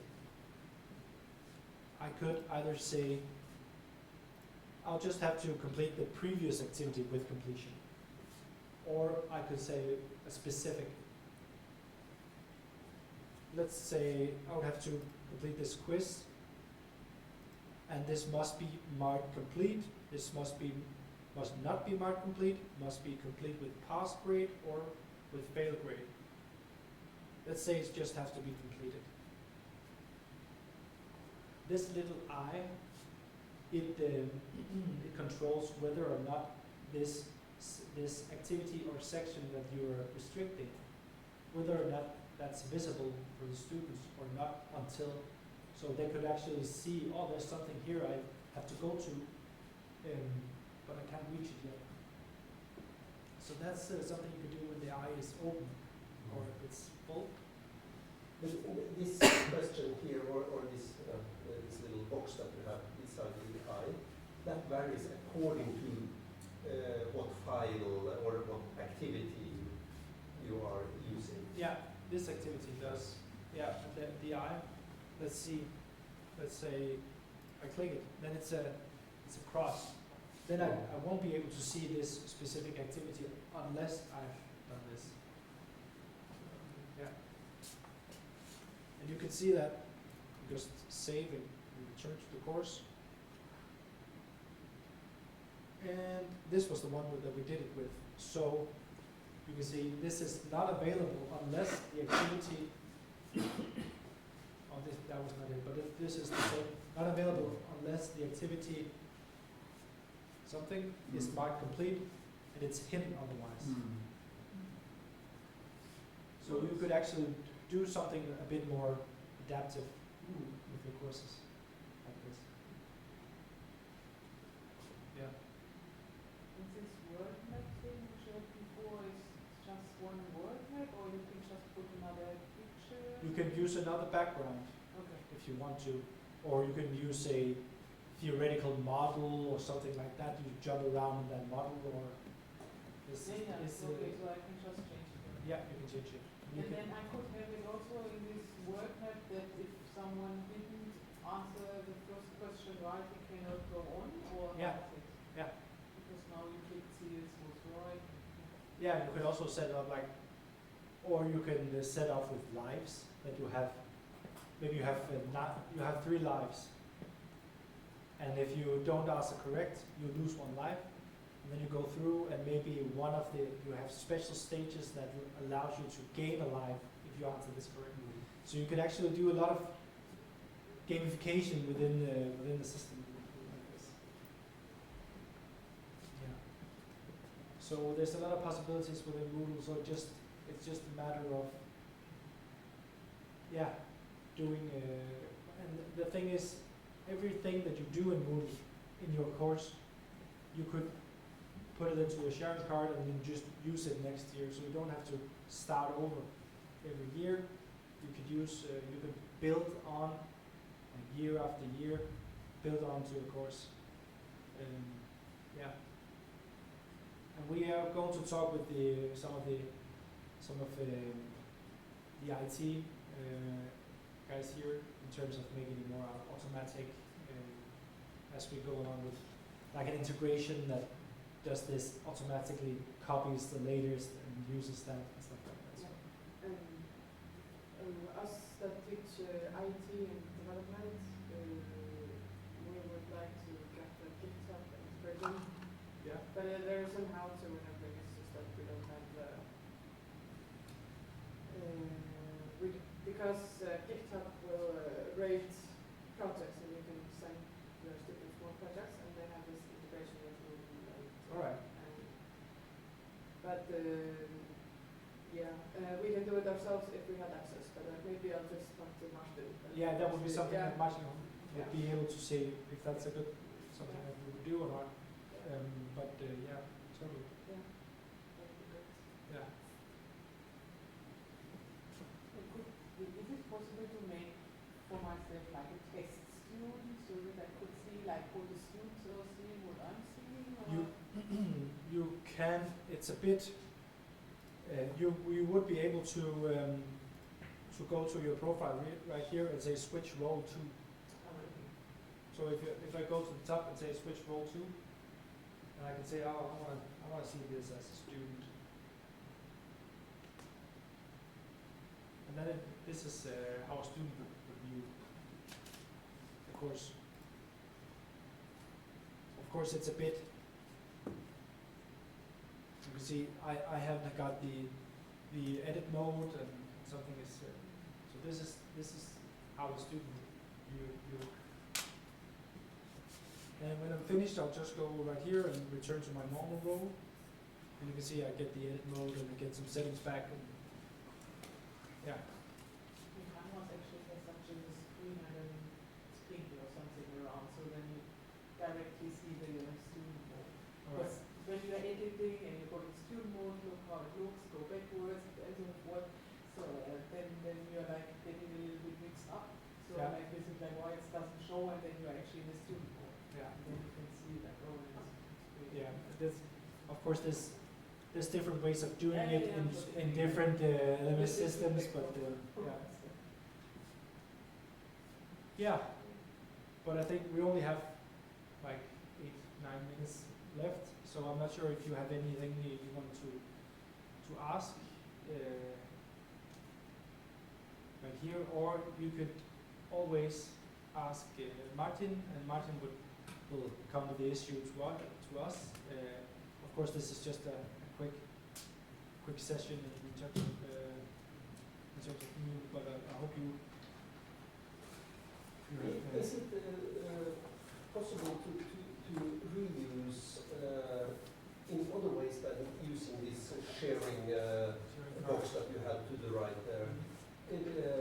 Since there are other things like quizzes that I have at least done some of previously, but it is so much work, and I have not really found a good way to, import it from a previous year.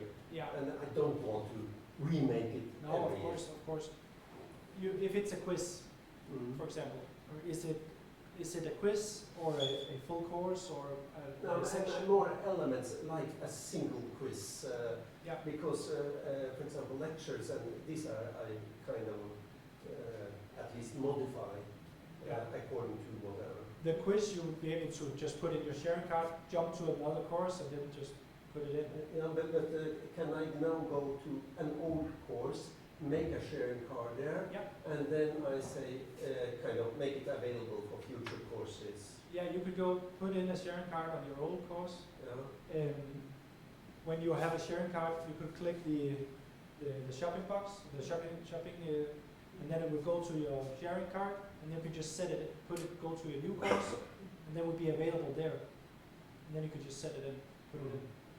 From there, then you'll have all your questions, all your previous work right there. But you could also copy a whole course. You could also copy a whole course. Like it's like without taking everything. Yeah. You could go to more course reuse. And then you could say, I want to back up or I want to copy this course and copy all of the things. Yeah, that's also a way of doing it. It was under more. Yeah, I'm not sure you have the No, probably not. because yeah, we saw that yesterday Yeah.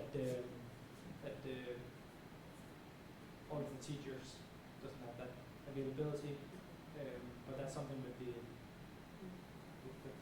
setup of the system. So that's something Martin would have to say. That's something we need. But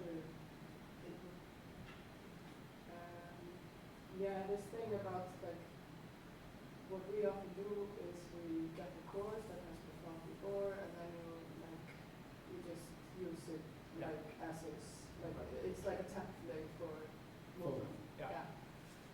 So so it would actually make sense that you guys could help creating some templates that we could reuse and start there. Yeah. Like, I think that would be a fabulous idea, but I don't know what you have to. That's something that we've normally what we would do is we would when we talk about like integrations with administrative systems, that's where we know which students are going to which courses, stuff like that. Then we would have a course category with all the like a master course template, course master for each faculty or for each course, and then we would then you would create that template and reuse that for every year, and all of the development work would be happening in the master. So that's how we typically see it and how it's typically done in schools. And it probably move us faster to the future. I think. Yeah. Yeah, and that's some decisions that would have to be taken at the leadership level in terms of what are the basics that needs to be done in each. So we have like streamlined setup and design, and so that's something that needs to be done right there. I think there's a process going on. So yeah. When I look under more, yeah, and I change to English language, I have something that is called the course reuse, and that is, I suppose, what you that's what I want to do. just wondered. What is a recycle bin relative to that? The recycle bin. Do you have the recycle bin? Oh, recycle bin right here. Yeah. The recycle bin is if you have deleted something. Most of our customers doesn't really use the recycle bin because it has been a bit buggy, but the recycle bin is you have deleted something that you didn't mean to. Okay, so it's a kind of like a recycle bin, like you would see on a computer. Yeah. How long does it stay there? I'm actually not sure, but sometimes we do like course backups. You can set up course backups, so that's a backup as well. But more on the course level, so you could restore your course to a previous version. So it is not exactly as a regret button. No, it's not. But somewhere along the line, but not quite.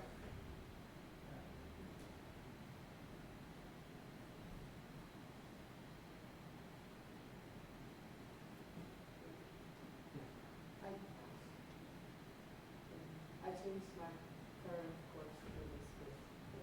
Yeah. You're brave. And I got the panic attack, right?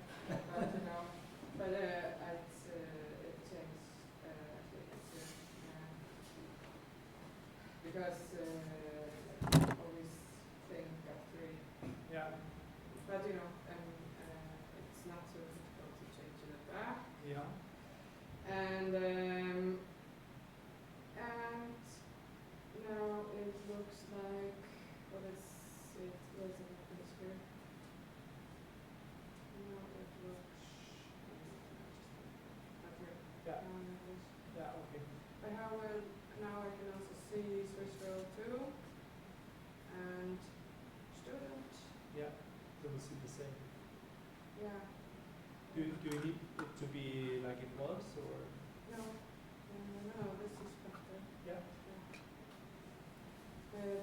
students now see each other. I did not know that they could do that. See, This is the same that it's always been. yeah. But here Yeah, you have the weeks, and here it is called section, and then Yeah. week again. Yeah, it's just because You have said your point in. it's because I need to like look out of everything because actually if I change the language twice it pops up because Alright. now I've changed the Yeah. grid. It's a bit delayed sometimes. If It's I'm hearing delayed the, in this part, Okay. so but it will come. yeah, it caches the old. I think. Yeah, so it's no, it will pop up. Yeah. That's why I want, that's why Yeah.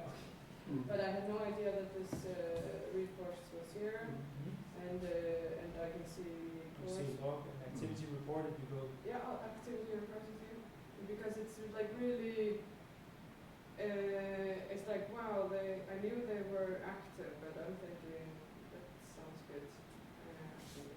Yeah, they're really active. Maybe. Yeah, I think so. Like when it starts, like first year, it's just like I put some things in the beginning, like I can see that they go to the week.